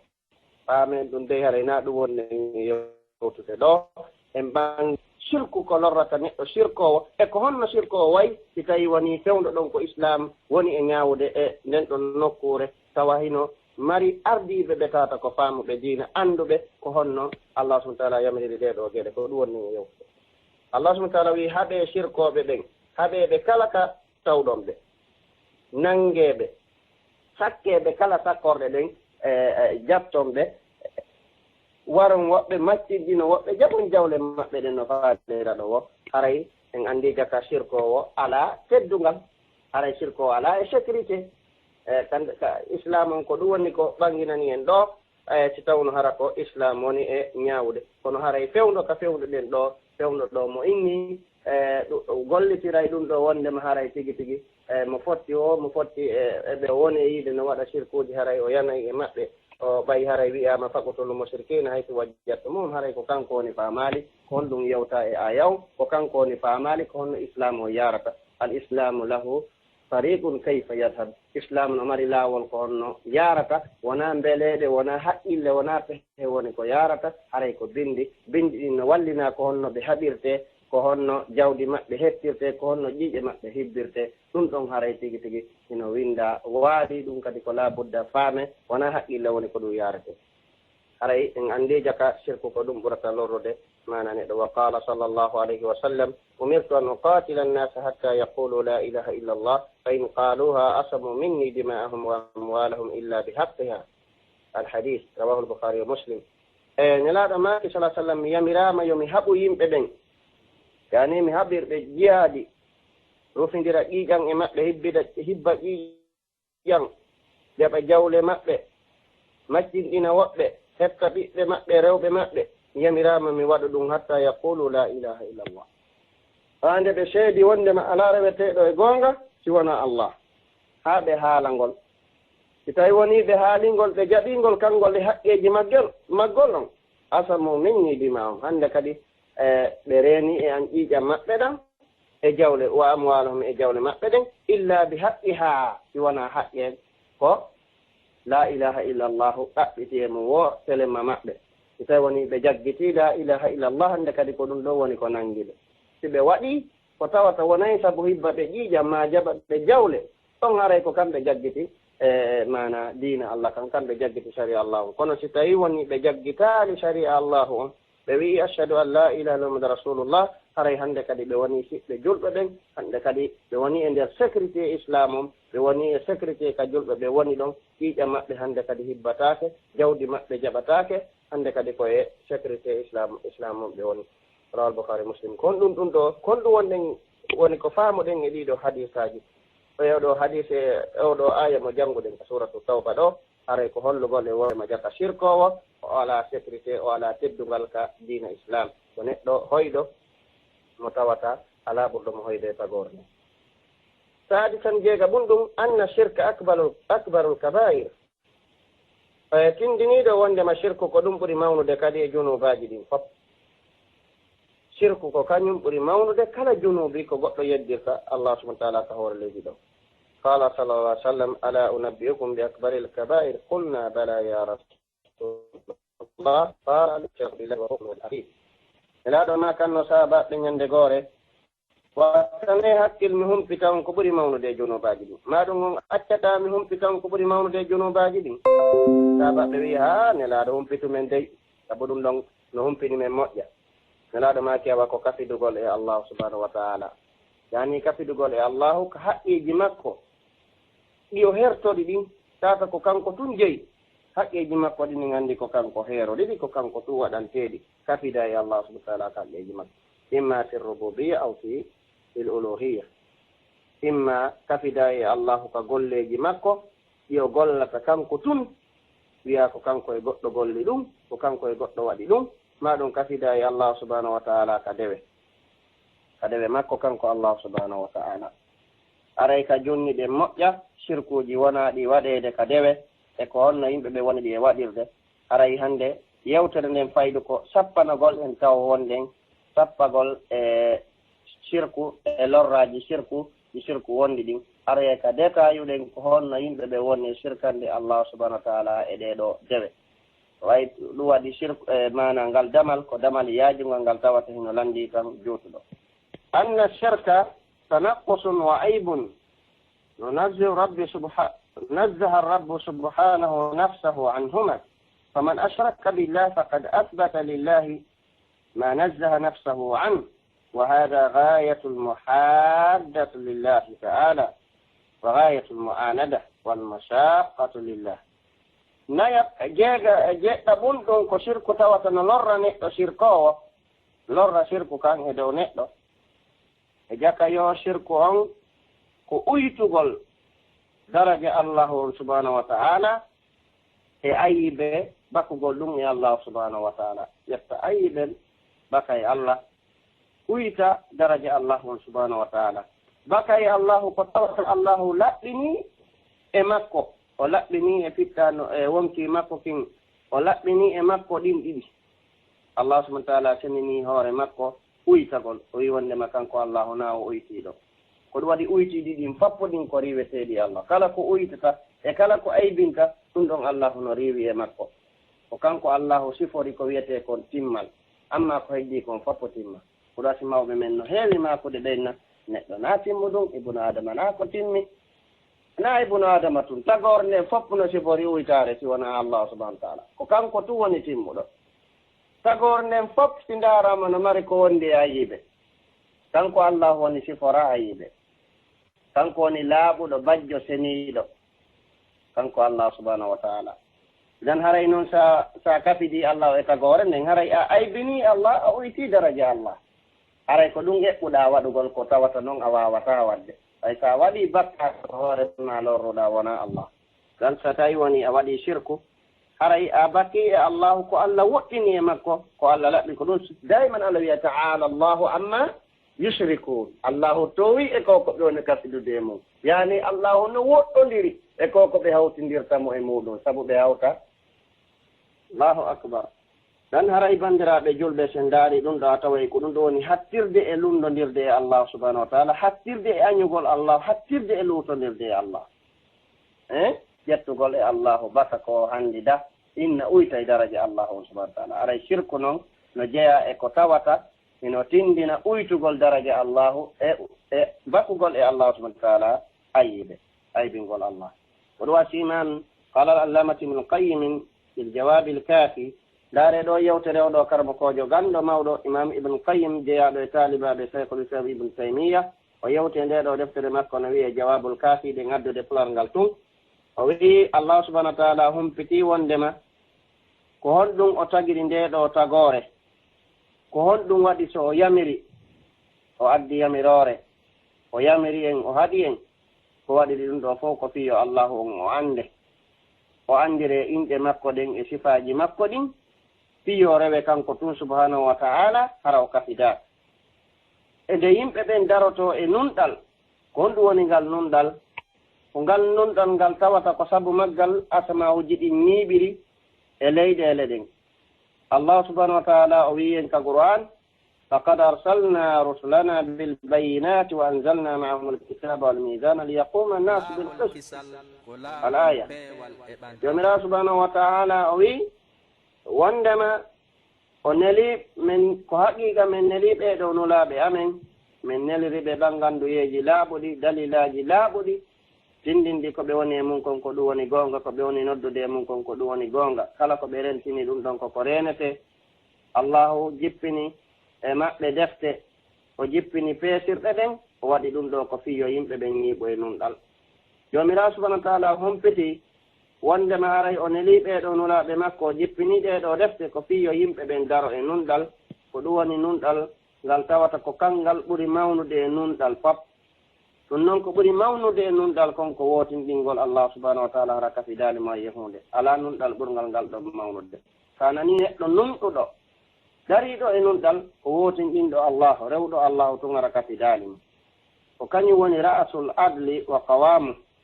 imam ibnu qayim wi ko tawhid woni hoore nunɗal ko kañum woni koyɗe nunɗal kadi allahu akbar o wi wa anna shirka zulmun joomirawo humpiti wonde shirku ko tooñe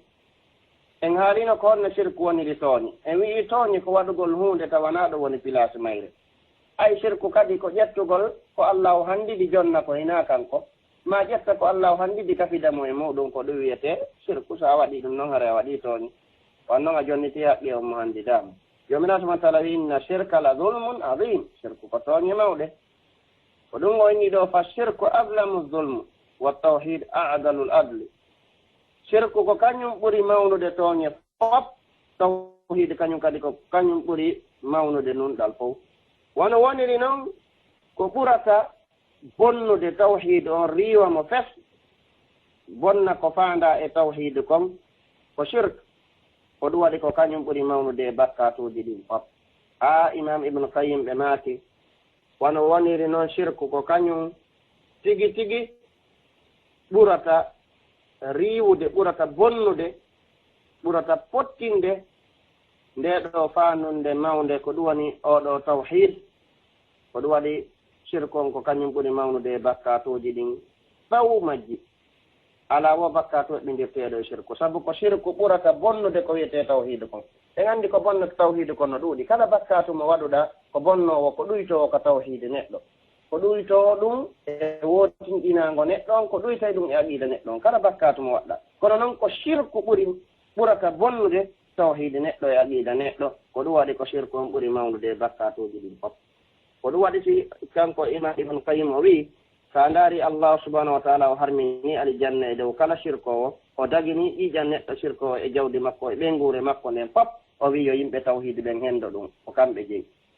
allah subahana taala o wi wondema haray nangue ɓeeɗo shirkoɓe waɗon ɓe maccuɓe moɗon sabu hon ɗum sabu ko ɓe acci kon darade rewgol allahu subahanahu wa taala kanko tun sabu ko ɓe acci ko rewgol allahu kanko tun maccinɗinanomo kanko tun allah subahanahu wa taala kadi o humpiti wondema o jaɓanta shirkowo golle makko o jaɓanta shirkowo tefoore shirkowo si rewi allahu yoɓatamo golle makko ɗen ko meere ayeje no ka suratu tawba e suraji goɗɗi goo tindinɗi ɗum wondema shirkowo si rewi allahu jaɓata allah subahanahu wa taala wima ma kana lil mushrikina an ya'muru masajid allahi shahidina ala anfusihim bil kufri ulaika habitat a'maluhum wa fi nnari hum khalidun anana shirkoɓe ɓen nde ɓe arata ɓe wurnita e juulirɗe allahu ɗen yani nde ɓe waɗata toon dewe nde ɓe fewjaton fii dewe nde wonno ɓe seedi e dow pittali maɓɓe ɗin keeteraku Allah wi ko ɓen tigironi golleji mum bonino kaka yiite woni ko ɓe heddoto dan haray Allah subhanahu wa ta'ala holli en wondema golle sirkowo ko golle bonɗe wondema Allah o jaɓantamo golle wona noon kadi o jaɓanta sirkowo tefoore ko ɗum waɗi so wi wala yashfa'una illa liman irtada Allah wi tefoɓe ɓen ɓe tefantaki wonamo Allahu o wela ɓay noon Allahu welaka sirkowo ɗe gandi o heɓata tefoore Allahu ko welete ko yimɓe tawhid ɓen ko maayi ɓene wotinɗinni Allah ko maayi ɓene gonɗini Allah ko kanko to woni reweteɗo ɓe maayi e dow ɗum ko ɓen ɗon Allah subhanahu wa ta'ala jaɓanta tefoore ko maayi ɓe maayi daali e shirku ko ɓen ɗo woni ko jaɓante tefoore ko ɓen jaɓante golle faman kana yarju liqa rabbihi falyamal amalan salihan wala yushrik bi ibadati rabbihi ahada Allah subhanahu wa ta'ala wi kala on annduɗo no tanƴino hawroyde Allah taala Allahu no weltanimo Allah subhanahu wa ta'ala no weltanimo no yallanimo tara yo gollu golle moƴƴe abo tanƴinaare ɓaawo golle moƴƴe kadi nafata yo gollu golle moƴƴe ɗum noon haray o wi yeeso toon wala yushrik bi ibadati rabbi ahada holli shirku on no golla golle moƴƴe ɗen tan sa golli gollal moƴƴal a shirki haray ngal boni tan haray ko ɗum waɗi kanko joomirawo subhanahu wa ta'ala o holli e banginani en e oɗo aya wondema shirku si naati e golle ko ɗe bonay holli jaka neɗɗo so shirkani Allahu golle makko ɗen kontotake golle moƴƴe ko ɗum so wi falyamal amalan saliha yo gollu golle moƴƴe wala yushrik bi ibadati rabbi ahada idan no jeeya e sartiyeji yo neɗɗo jaɓane golle makko o heɓa nafoore ko o golli kon o yoɓe baraji muɗum janngo yawmal qiyama ɓe tawata golle makko ɗen jillali e shirk kan ko ɗum so wi faman kana yarju liqa rabbi falyamal amalan saliha wala yushrik bi ibadati rabbihi ahada idan joomirawo subhanahu wa ta'ala kadi o ɓangini wondema sirkowo si noddoyi allahu subhanahu wa ta'ala kala hara o jaɓantamo o nototako mo ɗum watta wiyata fado wa ma du'aul kafirina illa fi dalal nodde ɗo garon kon noddago yedduɗo allahu subhanahu wa ta'ala wonali si wona ko perde na ko nafata ɗum noon allahu subhanahu wa ta'ala jaɓota ko neɗɗo sirkowo hay o noddi ɗon o huuyi o haaki o wutti faabo ha o ronki allahu ɗuytanmo lettuɗen yo Allah faabumo Allah jaɓotako wona noon Allah o ɓangini wondema o jaɓanta sirko o tanƴinaare makko so tanƴinori yeɓude moƴƴere janngo Allah jaɓata ɗum tanƴinaare nde nde nafoytamo ko ɗum waɗi so wi faman kana yarju liqa rabbihi falyamal amalan salihan wala yushrik bi ibadati rabbihi ahada o ɗum waɗi kanko imam ibnu qayyim rahimahullah o wi wondema sirko o ko on ɓuri majjude majjuɓe ɓen fof kala majjaɗo e Allahu ko sirko o ɓuri mo majjuɓe nokku noon ka waɗani allahu subhanahu wa ta'ala e tagore makko nden ɗimmo kanko tawi ko ma o heɓana allahu ɗimmo ka tagore makko ko ɗum waɗi ko kanko ɓuri majjeede Allah o wi ko ɗum ɗo woni hattirde e majjeere e majjude allahu subhanahu majjeede e allahu subhanahu wa ta'ala ko kañum kadi woni hattirde e tooñugol Allah o wi hayti tawi no woni shirko won si ndaarama tigi tigi na allahu woni e tooñude ko hoore makko si ndaarama tigi tigi neɗɗo si tawi woniɗa yeddude allah subhanahu wa ta'ala Allah addiray noon goy wondema inna shirka la dulmun azimun ko tooñe mawɗe sikkin ko kanko wonɗen e tooñe o inne ko tooñe kono haray si ndaarama tigi tigi neɗɗo on ko hoore mum o tooñi sabu noon bone ko waɗɗa kon ko an artata e dow muɗum lorra muɗum ko an artata allah subhanahu wa ta'ala sa rewimo ko hoore ma nafoɗa sa accimo rewde ko hoore ma kadi lorruɗa ya ayuha nnas antumul fuqara ila allah wallahu alganiyyu hamid hono yo yimɓe ko noon haton jinni Allah hoynen haton jinni Allah e wata nafude Allah e watamo lorrude innakum lan tablughu durri fatadurruni walan tablughu nafi fatanfa'uni on wawata yottade ka lorrotonmi ha lorrommi o wawata yottade kadi ka wawtonmi nafude ha nafomi dan Allah subhanahu wa ta'ala o tagiraɗi en fiimo haton jinni en nafumo ko wona noon kadi haray so wari en ma o addi hala kuye o halki wonɓe mo yeddude naafi haray ɓe lorrude mo kanko Allah to hoore maɓɓe boni e lorrude haray si neɗɗo yeddi Allah subhanahu wa ta'ala ko hoore muɗum o lorri to ko hoore makko kadi o tooñi ko ɗon so o wiya yayiji go wama zalamuna walakin kanu anfusahum yazlimun e tooñaali men ko hoore maɓɓe boni e tooñude dan haray no jeeya e ko tindinta shirku on no holɓini wondema ko kañum ɓuri holɓinade e ko holɓini fof sen ndaari e duwa annabi ibrahima alayhi salam mo duwanino hoore makko o duwani ɓiɓɓe makko ɓen tawi noon kanko annabi ibrahima ho imamul hunafa wal muwahhidin كما أخبر عنه سبحانه وتعالى. النبي إبراهيم عليه السلام وكان كوني المامي لتوتا هنا سلا شركو وجوكا كان كوني إمام مكة بفو مكة وكان كوني إمام ووتين إن الله دون دو فق كان كوني إبراهيم عليه السلام سيه مهولني هوري مكة أو شرك مهولني دون بيت مكة وفيوتي الله سبحانه وتعالى وطوري الله سبحانه وتعالى يا الله وإم كان كو بيت مكة ريوغل koyna Allah subhanahu wa ta'ala idan haray ɗum ɗo holli ala ko ɓuri holɓinade oɗo shirk ala ko ɓuri danger nade oɗo shirk ko ɗum waɗi haray annabi ibrahima ko kanko woni almami wotinɗimɓe Allah ɓe jomirawo ɓanginani en ɗum ka Qur'an ka suratu nahl wi inna ibrahima kana ummatan qanitan lillahi hanifa wa lam yakun minal mushrikin annabi ibrahima o laatike ko almami ñentinteɗo mana ndeɗo tagore yani wotinɗimɓe allahu ɓen jaɓuɓe ko allah woni reweteɗo goto ko kanko woni almami maɓɓe ko kanko woni ardiɗo maɓɓe ko kanko woni ñentinteɗo maɓɓe ko yankinaniɗo allah subahana taala ko seluɗo hanifan yani almuridu ani shirk almustaqbil ila tawhid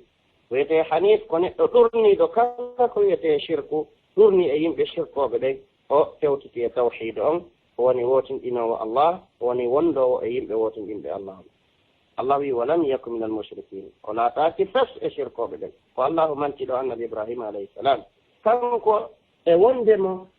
كو مجهد ما الله من تري ووتن عند الله وإتاد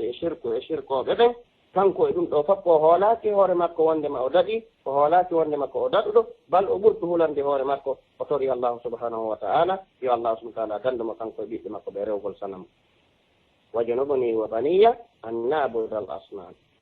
tortuke ma joomi an woɗɗintina min e ɓiɓɓe am ɓen nde mi wonata rewoɓe ɗiɗo sanamoji yani ɗi baaɓe makko e yimɓe mum ɓe woni rewɓe haray bandiraɓe en julɓe e ɗum ɗo fof no tindina wondema jakat ala ko ɓuri holɓinade e shirku ala ko ɓuri danganannade e o koko wiyete shirk haray bandiraɓe on tedduɓe e lorra shirku on ko hunde nde tawata hino mawni moƴƴa wonde nde tawata hino hulɓini moƴƴa haray en yewtuno ka arwande laawol wondema koko wiyete shirku si tawi woni koma jama on faama ɗum koma yewtere nden nde tawata nde waɗete ko wiyete kon silsila yewte e oɗo mawdu ɗum ɗo yewte e oya mawdu ɗum ɗo yewte oya mawdu ɗum ɗo ko noon yewtirte si tawi woni jama on e wawa heɓude nafoore e faamugol koko wiyete shirku ɓe selidira ɗum ɗon e tawhide gasata e jonde wootere ayi ko ɗum waɗi e mana nde ɗo jonde meɗen ko joporde ko sappagol wonɗen e wadde taw ara e faydu e yewtali taw fenstuɗen e laɓɓingol e mana koko wiyete shirku sendira ɗum ɗon moƴƴa e tawhide noon ɗum ɗon ko wawata gasude ko e jondeji goɗɗi gooɗi ɗo haray en daɗɗan taw yana ko wiyete shirku kon e waɗan ɗum ɗon taw daɗɗoodi mana mawdu on e waɗanmo taw sibas man e waɗanmo daɗɗoodi ɗum ɗo ko sibas man yewtere nde woni ko waɗande e waɗande sibas man haray tigi tigi yewtere nden tigi tigi haray nde fuɗɗaka tigi tigi e yewteede haray ko hikketen noon e ɗo ko findinangooji ɗi tawata yimɓe ɓen ino jogii ko wiyete jiɓayeeji e shirku tawata hiɓe majjaaɗi moƴƴa hiɓe sikka wondema haray e siiji buyno ton hino waɗeede taa ɗum koye shirkuuji jeya kamɓe hiɓe sikka ɗum ɗon hina shirku koye dewal allahu subahanahu wa taala woni ɗum waɗi si ndaarama neɗɗo shirkowo e neɗɗo wonɗo e waɗde bida a tawa e ɓeeɗo ɗiɗo karaanɓe tuubirta ko fii hon ɗum noon ko ɓay haray hiɓe felliti alaa ɓurɗo ɓe rewde allahu subahana taala alaa ɓurɗo ɓe yiɗude allah alaa ɓurɗo ɓe wakkilaade سنداري هيك سورة الكهف جومرا هنا جوفي قل هل ننبئكم بالأخسرين أعمالا الذين ضل سعيهم في الحياة الدنيا وهم يحسبون أنهم يحسنون صنعا ومكتا منهم في كون بين بتاتا بين قولي فرد بالأخسرين على وزن أفعالين يعني قرب فرد يقول لي فط يوم القيامة بتاتا بيقول لي جمود ونميره قرب فرد بين فو يوم القيامة كم بيقول بين لهم كلا فرد ويوم القيامة قول لي مودو hayrowo borreteeɗo allahu ɓangini wonde makko ɓen on accatami humpita on ɓen yani Allah subhanahu wa ta'ala ko ɓen ɓe tata golleji mum ɗin majjino ka gurnan aduna ɗi bonino toon ɓe bonnirino ɗi shirku e bid'aji ɓe waɗino shirku e dewe maɓɓe ɗen ɓe waɗino ɗe shirku yani ko ɓe rewirta allahu kon ko shirku ko ɓe rewirta allahu kon ko bid'aji kamɓe noon ɓe felliti wondema ko ɓe woni rewirde allahu kon ko ɗum tigiri allahu sarini ko ɗum o wela ɓe felliti koye dewal goonga ɓe woni ɓe felliti koye diina goonga ɓe woni ɓe felliti ko kamɓe woni wakkiliɓe ɗen ko ɗum woni shirko e waɗo bida karanɓe tuudirta sabu noon wahum yahsabuna annahum yuhsinuna sunna eɓe sikka eɓe moƴƴinde golle allahu wi subhanahu wa innahum la yasuddunahum ani sabili wa yahsabuna annahum muhtadun seytaneji ɗin e noddayɓe ɓen e dewe shirku ɗen e noddayɓe ɓe e dewe bid'aji ɗin eɓe sikka wondema ɓen koye peewa noon ɓe fewnude ɓe fewnoy ɓe woni ɓen koye gogone ɓe noddude tawa noon jaka ɓen ko majjinɓe ɓe laawol kono ɓe andata tan ko ɗum waɗi haray musidɓe julɓe ala ko ɓuri majjeede kadina allahu hewti neɗɗo shirkowo e neɗɗo waɗowo bida kono noon kamɓe heɓe felliti koye gonga ɓe woni ko ɗum seytane faydu dilay ɗen ɗo seytane haray alama o ɓurata weltanade ko adna ɗo e yeddede allah ɓen fof hewti neɗɗo shirkowo e neɗɗo waɗowo bida kono noon ɓen ɗon kañum hino felliti koye gonga ɓe woni ko ɗum karam koɓe wi ɓen ɗon ɓe tuubata al mushrik wal mubtadi ɓeɗo ɗiɗo ɓe tuubata kono noon wahum yahsabuna annahum yuhsinuna sun'a e sikkude ɓe moƴƴinde golle eɓe sikkude ɓe wonɓe ɓe noddude e ɗen deɓe bonɗe e ɗin shirkuji e ɗin bid'aji wondema ɓen fewnay ɓe woni tawi noon ɓen koye majjingol ɓe woni kono haray ko ɗum waɗi haray musidɓe julɓe ɗe mari ɗo e mani tanbihun e tanbihaji ɗi tawata hiɗen pindina e geɗe ɗe yimɓe ɓe woni e waɗude ɓe sikka ko dewe tawa noon ɗum koye shirkuji jeeya no haray wawata heƴude e ndeɗo jonde e ɗiɗo mana konnguɗi fof ɗi faalade yewtude ɗo ɗe haray musidɓe julɓe e hannde yewtere nden en accay nde waɗo kono haray en waɗa e mawdu on silsila ko imma so tawi woni kaka radio ɗo direct woni ko waɗeten ma ɗum en waɗa yewtere nden inchallahu taala neldende ka nder groupe uji e waɗande silsila inchallahu taala firantingol ko yowiti e shirku e ɓangingol ko honno yimɓe ɓe woni shirkirde e ɗeɗo dewe ɓay haray en joopi tun hannde ko sappagol waɗuɗen bandiraɓe julɓe hannde na détaillugol mana ko ɗum ɗo wiyete al ishara takfi lil akhiri ɓeyne wo sappagol no yona neɗɗo jogiiɗo haqqille kono haray inchallahu taala ɓay yewtude nde gasata sappagol tun koma pensite haray aroyay ka pensituɗen tigi tigi honno yimɓe ɓe woni sirkirande allahu subhanahu wa taala e jondeji goɗɗi goo harana e ndeɗo jonde haray musidɓe julɓe on yaafoto ko tawi e yewtere nden konde hoccaaki haray ko taalibajo wonɗo e ekkitade e yettingol kaɗo diina allahu subhanahu wa taala haray ko hoolare kadi molanande moole waɗi si tawi woni bandiraɓe ɓen suuɓi hannde yomi wonu min e yawtinowo yewtere nden e oɗo radio meɗen radio mo tawata komo allahu subhanahu wa taala yurmira en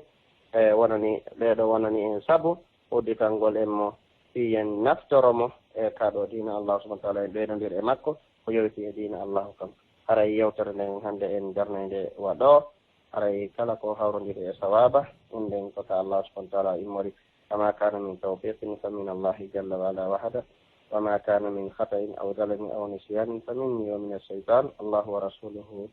منه براء haray kala ko hawrodiri e sawaba ɗo ko tawatano hawrodiri e deftere allahu nden e sunna nelaɗo sallah sallam haray ɗum ɗon ko nema immorɗo e allahu kanko ɗum kala noon ko tawata ari ɗo e faljere ma e yeggitugol ma e faljugol ma e diwugol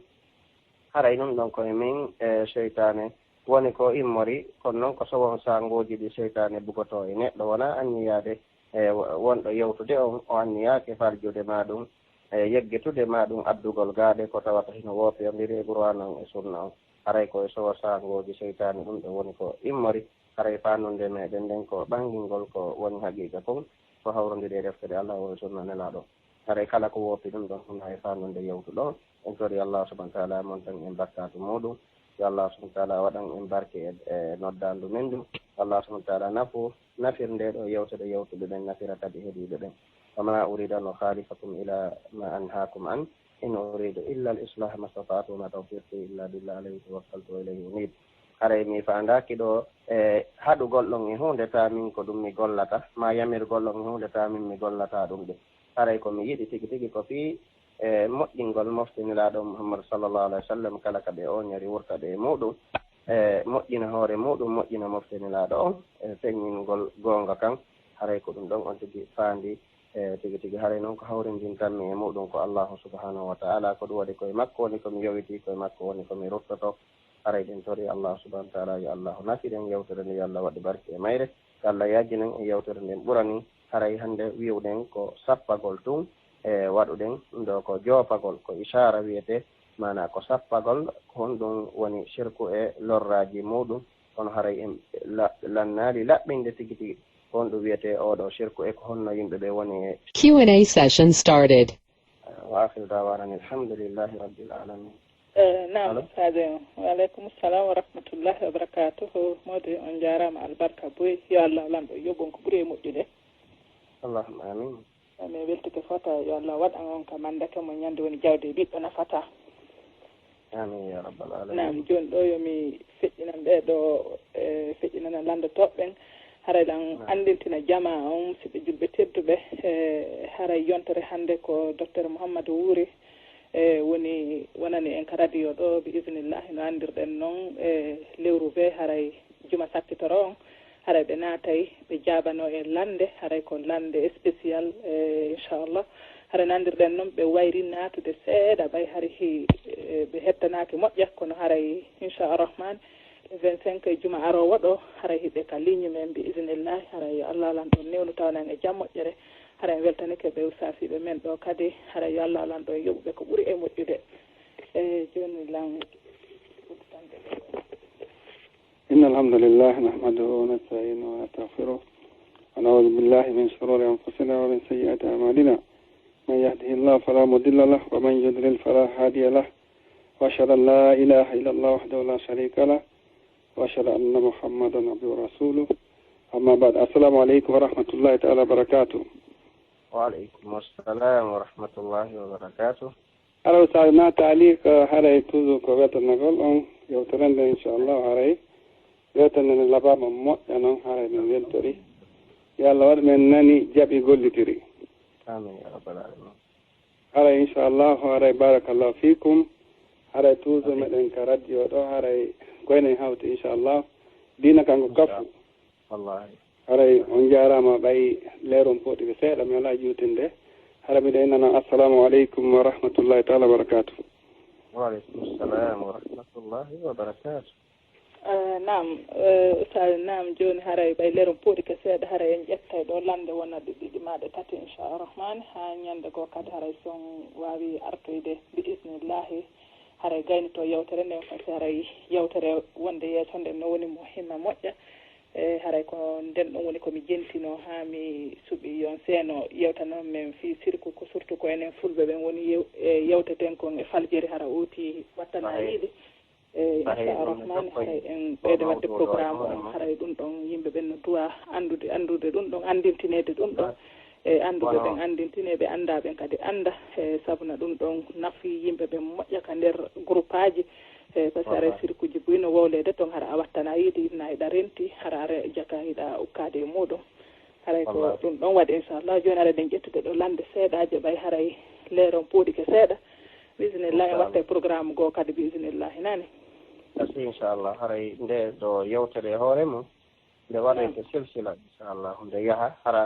hara ɓurtete laɓɓinede moƴƴa golleji wona ɗi waɗede ɗin ka ko sirkuji yimɓe no sikka ɗum ɗon na sirku haray toujours jokkoye e mawɗum ɗo ko sappagol tun taho waɗɗe inchallah awa gasina probléme inchallah joni ara ɗan udditande ɗeɗo ɗo taw nam assalamu aleykum ɓe natirɓe ɗo email. Assalamu aleykum. Waaleykum salam wa rahmatullahi wa barakatuh. Nani yottana jarama ustade ara min nalandal mi mari ɗon ko juste landagol hajji en noon docteur en ko leermo ɓe natude yontere hannde inchallah. Yontere hannde no gasa ko vers 22 heures ni e goɗɗum ɓe ɗannal confirmude taho par ce que hannde ɓe nawnuno seeni Sénégal ɓe arti kono ɓe maako no mi nodditoy ɓe inchallah ɓe confirme manalan ko leero hombo ɓayari darsuji ɗin toon no dari ko si ɓe andi ko si ɓe gayni darsu on toon ɓe connecto noon ɗo direct joni mi noddita e ɓe janngo inchallah ɓe confirme mana men leero on fof e mum men wengay ka youtube ji inchallah e ka fe inchallah andina jama on jarama inchallah assalamu aleykum waaleykum salam wa rahmatullahi wa barakatuh on jarama noon kadi joni wodditande sikkiɓen ɗon kadi nam assalamu aleykum ɓe natirɓe email Ibrahima Mariam assalamu aleykum waaleykum salam wa rahmatullahi wa barakatuh haɗa ustade no jetti on ɗon assalamu aleykum ustaji en waaleykum assalam wa rahmatullahi wa barakatuh haɗa men jentike wajo on haɗa men torika Allah subhanahu wa taala yo Allah lando waɗu men nani jaɓere noon kadi o weltanama yo Allah lando waɗa mo juddi aljanna amin ya rabbal alamin ya Allah amin haray min lamarɗo no landal waccano hakkena ko yowiti ko wulɗon kon ɗo haray landalal ngal ko woni ko fii o fet o taƴugol enɗan jokkodirgol enɗan haray min noon question an kon to woni tawi woni on enɗan ɗon ɓeyna taƴugol enɗan moƴƴa tawi ko ɓe ko kafuɗon to nene ma baaba ka haray e famille ma on fo ka dewol ma e ka dewol maɗa yani ka dewol maɗa ko ɓen wiyete silat yani rahim jokketeɓe enɗam ɓen ka gorol ma woɓɓe kadi no tawnora gorol ma ngol mana kala siɓɓe nene ma e siɓɓe baaɓe maɗa ɗa hani jokkade e maɓɓe hay so tawi woni noon ha julɓe ka hani moƴƴade e maɓɓe ko Allah wi wa qulu linnasi husna wolane yimɓe ɓen ko moƴƴi o wi kadi yen moƴƴin wa ahsinu inna allaha yuhibbul muhsinin moƴƴine Allah no yiɗi moƴƴinoɓe haray tigi tigi e dewol mangol fof maggol woni ko julɓe woni ko heferaɓe ɗa hani moƴƴade e maɓɓe ɗa hani jokkade e maɓɓe fodde saaga ma on mo wawɗa waɗande moƴƴere o waɗana e muɗum hara a taƴakiɓe hara a woɗɗitakiɓe hara a dogaaliɓe hara a wonali feere accidaɓe e hoore maɓɓe haray ko ɗum wona e yewtede ka jokkugol mana enɗam maji taƴagol enɗam ko accidugol yimɓe ɓen e hoore mum ta tefata ƴewata darata wallata hay gooto ko wawɗa ɓe wallirde a darata no ɓe fewdori haaji ma ala e muɗum ta jokki tun haaji maɗa ɗum woni taƴagol enɗam ma wongol hara tugginta yimɓe ɓen ha tuggintaɓe haala haaldata yimɓe ɓen e ma ɗum sa yewtita e maɓɓe a yewtataɓe yewtere moƴƴere sifa ɗin ɗon fof ɗum woni ko haɗa ma so ɓe waɗi haaju a yahata waɗi haaju hani yewde tawde na woppugol allahu woni toon awawa joni haara o jarama haara yo Allah lano waɗan on joddi aljanna o tiɓɓorti fammugo ɓayta mi layinna en ɗam ma hara ko ɓe kafuɗon tun nene ma baaba hara ko ɓen ɗon tun joni mi ɓurti famugol haara on albarka boy aywa barka Allah nam ok alan on jarama ono yo Allah hokku baraji ɗin joni min udditande hikkiɓen ɗo inchallah nam ɓe numéro mum sakkitori ko 39 53 assalamu aleykum wa aleykum salam wa rahmatullahi wa barakatuhu nam ustade no jenti on ɗon assalamu aleykum ustade wa aleykum assalam wa rahmatullahi wa barakatuhu ahlan wa sahlan wa marhaban bik haɗa saɗimon ko tooli miɗo mari ɗo ɗe landal haray ko yowodiri e ko mako ɗon kon har noon mi jentike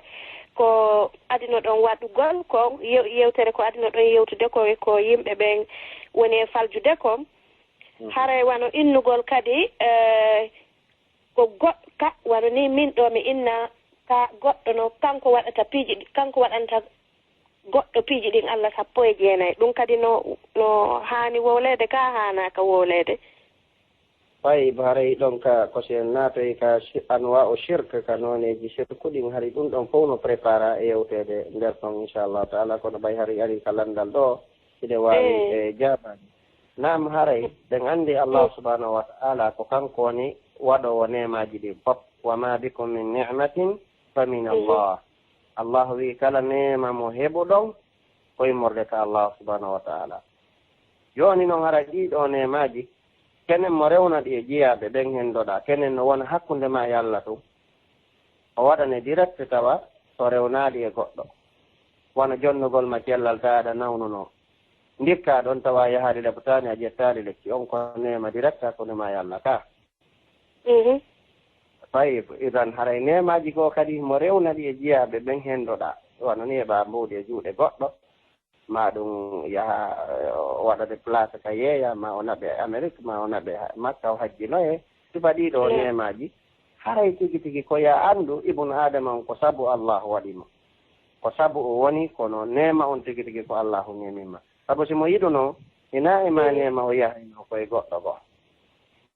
eɗen ko ya gonɗi nema on ko allahu waɗanma piiji ɗin 9 a wasi ko no wi'irta wiya ko allahu waɗa nimmi waɗi kaari sabu mi heɓi ko noon wowlota allah waɗi kaari sabu mi heɓi piiji ɗin 9 a wasino wowlo tawiɗa yiɗi wowlude ɗum ɗon kono wata wi'u piiji ɗin 9 ko kaari waɗaninmi siɗa faandi ɗon ko kanko tu waɗanma hina allah ko sirku yaltinowo e l'islam amma siɗa faandi a wii ko kanko piiji ɗin 9 ko kaari waɗanma kono noon siɗa anndi koye allah woni e iwrude ɗon haray ko sirku tasoko tawi a kafidumo e allah subhanahu wa taala amma noon si a gonɗini allah waɗu kaari sabu heɓuɗa ɗin piiji 9 ɗi faandiɗa haray ɗon na sirku ko ɗum ɗo woni ko moƴƴi kon haray ko en anndu yimɓe ɓen ko sabuji woni ko sabu kala ko goɗɗo waɗanma ya anndu ko so allahu iwri ko ɗum ɗen inna min duufil imani an tadumma annasu bima lam yu'tika allah wa an tahmadahum ala ma ataka allah no jeeya e ko tinninta gonɗinal neɗɗo hino lo'i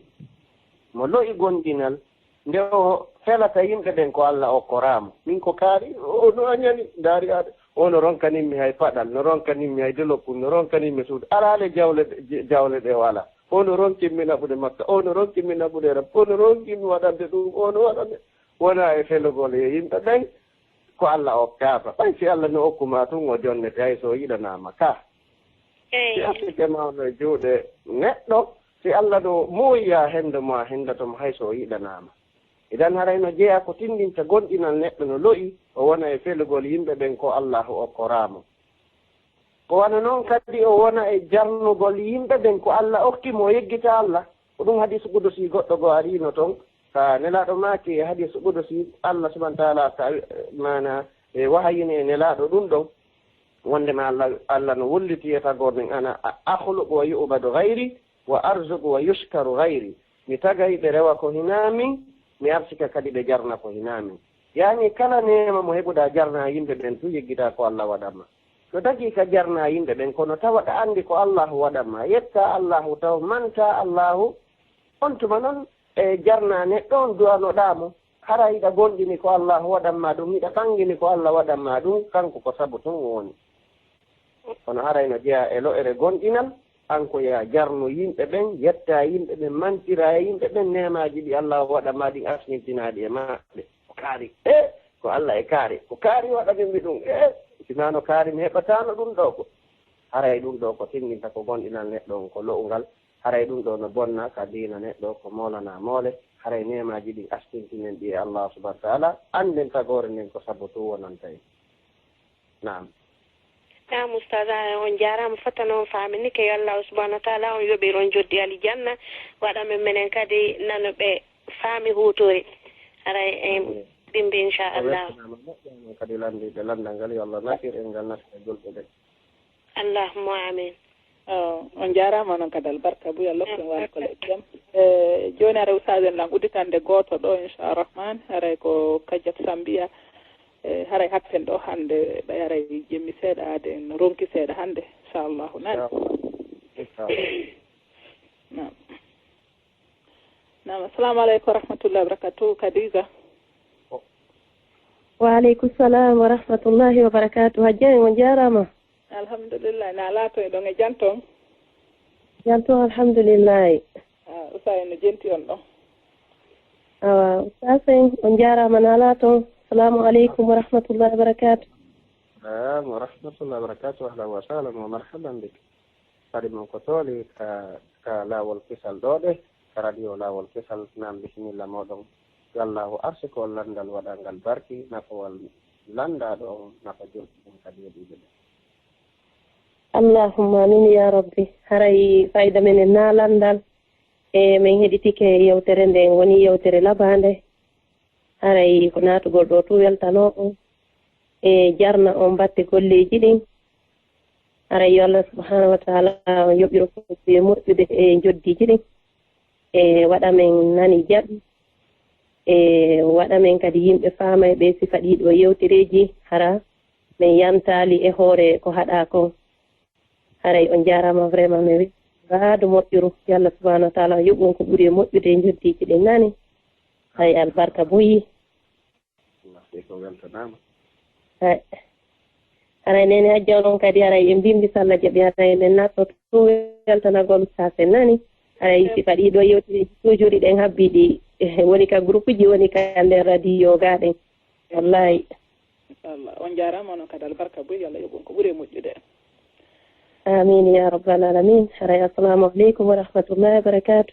waaleykum salam wa rahmatullahi wa barakatuhu on jarama albarka boy nam oustage en haray no mi ɗumannori noon haray hannde en hatte ɗo inchallahu ha watten programme goo kadi no centre on kadi gayntoɗon yewtere nden inchallah kono ɓe aray ɗo jemmi seeɗa ga joni haray hatten ɗo hannde inchallah nam assalamu aleykum wa rahmatullahi wa barakatuhu haray musidɓe julɓe tedduɓe ka radio lawol kisal ɗo ɗe modi haray on du'anama on weltanama haray mi sikki usage en ɓe yalti ka ligne mi alaɓe yitude ka ligne ɗo ɗe haray ɓe yalti ka ligne gaɗe haray noon ɓe jarama kamɓe kadi albarka maɓɓe yo Allah yoɓɓe ko ɓuuri e moƴƴude haray onon kadi heeɗiɓe fof moɗon on jarama haray yo Allah lanɗon yoɓ on ko ɓuuri e moƴƴude inchallahu haray en daaray no ɓe yewtiroya ko min falno kon tigui tigui yoɓe yewtu bi isnillahi par ce que haray ko yewtere wondude important haray falje hoy ko faljeten ko en wattanta yiili kono ɗo haray ɓay ɓe fuɗɗi ka ɗuma haray wawali yonde ɓay haray tan on haray juuti seeɗa kono inchallahu haray en daaray no honno ɓe addiranta en konko faala ɗen ɗon tigui tigui inchallahu par ce que nafoore no e mum moƴƴa e sirku hoy koye wattanta yiili haray ko haala men enen pular nafoore menen min nani audio ko ɓe waɗi min heɓi nafoore mum boyi kadi heɓi nafoore e muɗum haray ko ɗum ɗon waɗi amen inni joni haray en aru sendoden ɗum ɗo kadi ka radio meɗen ɗo inchallah kono inchallahu min programme eɓe kadi haray ɓe artoya ɓe lannitinano en yewtere nde inchallah haray on jarama on weltanama on du'anama haray en toriki Allah yo Allah lan ɗon weltanen en foppo meɗen hawtidira en ka jannatul firdawsil a'la haray yo Allah lan ɗon hisin en e foppo meɗen hisina galleji men ɗe famille ji men ɗen yo Allah lan ɗon hisin kala julɗo wonɗo ka hoore leydi ɗo ɗe haray en inni yo Allah okku en walugol e jaam assalamu aleykum wa rahmatullah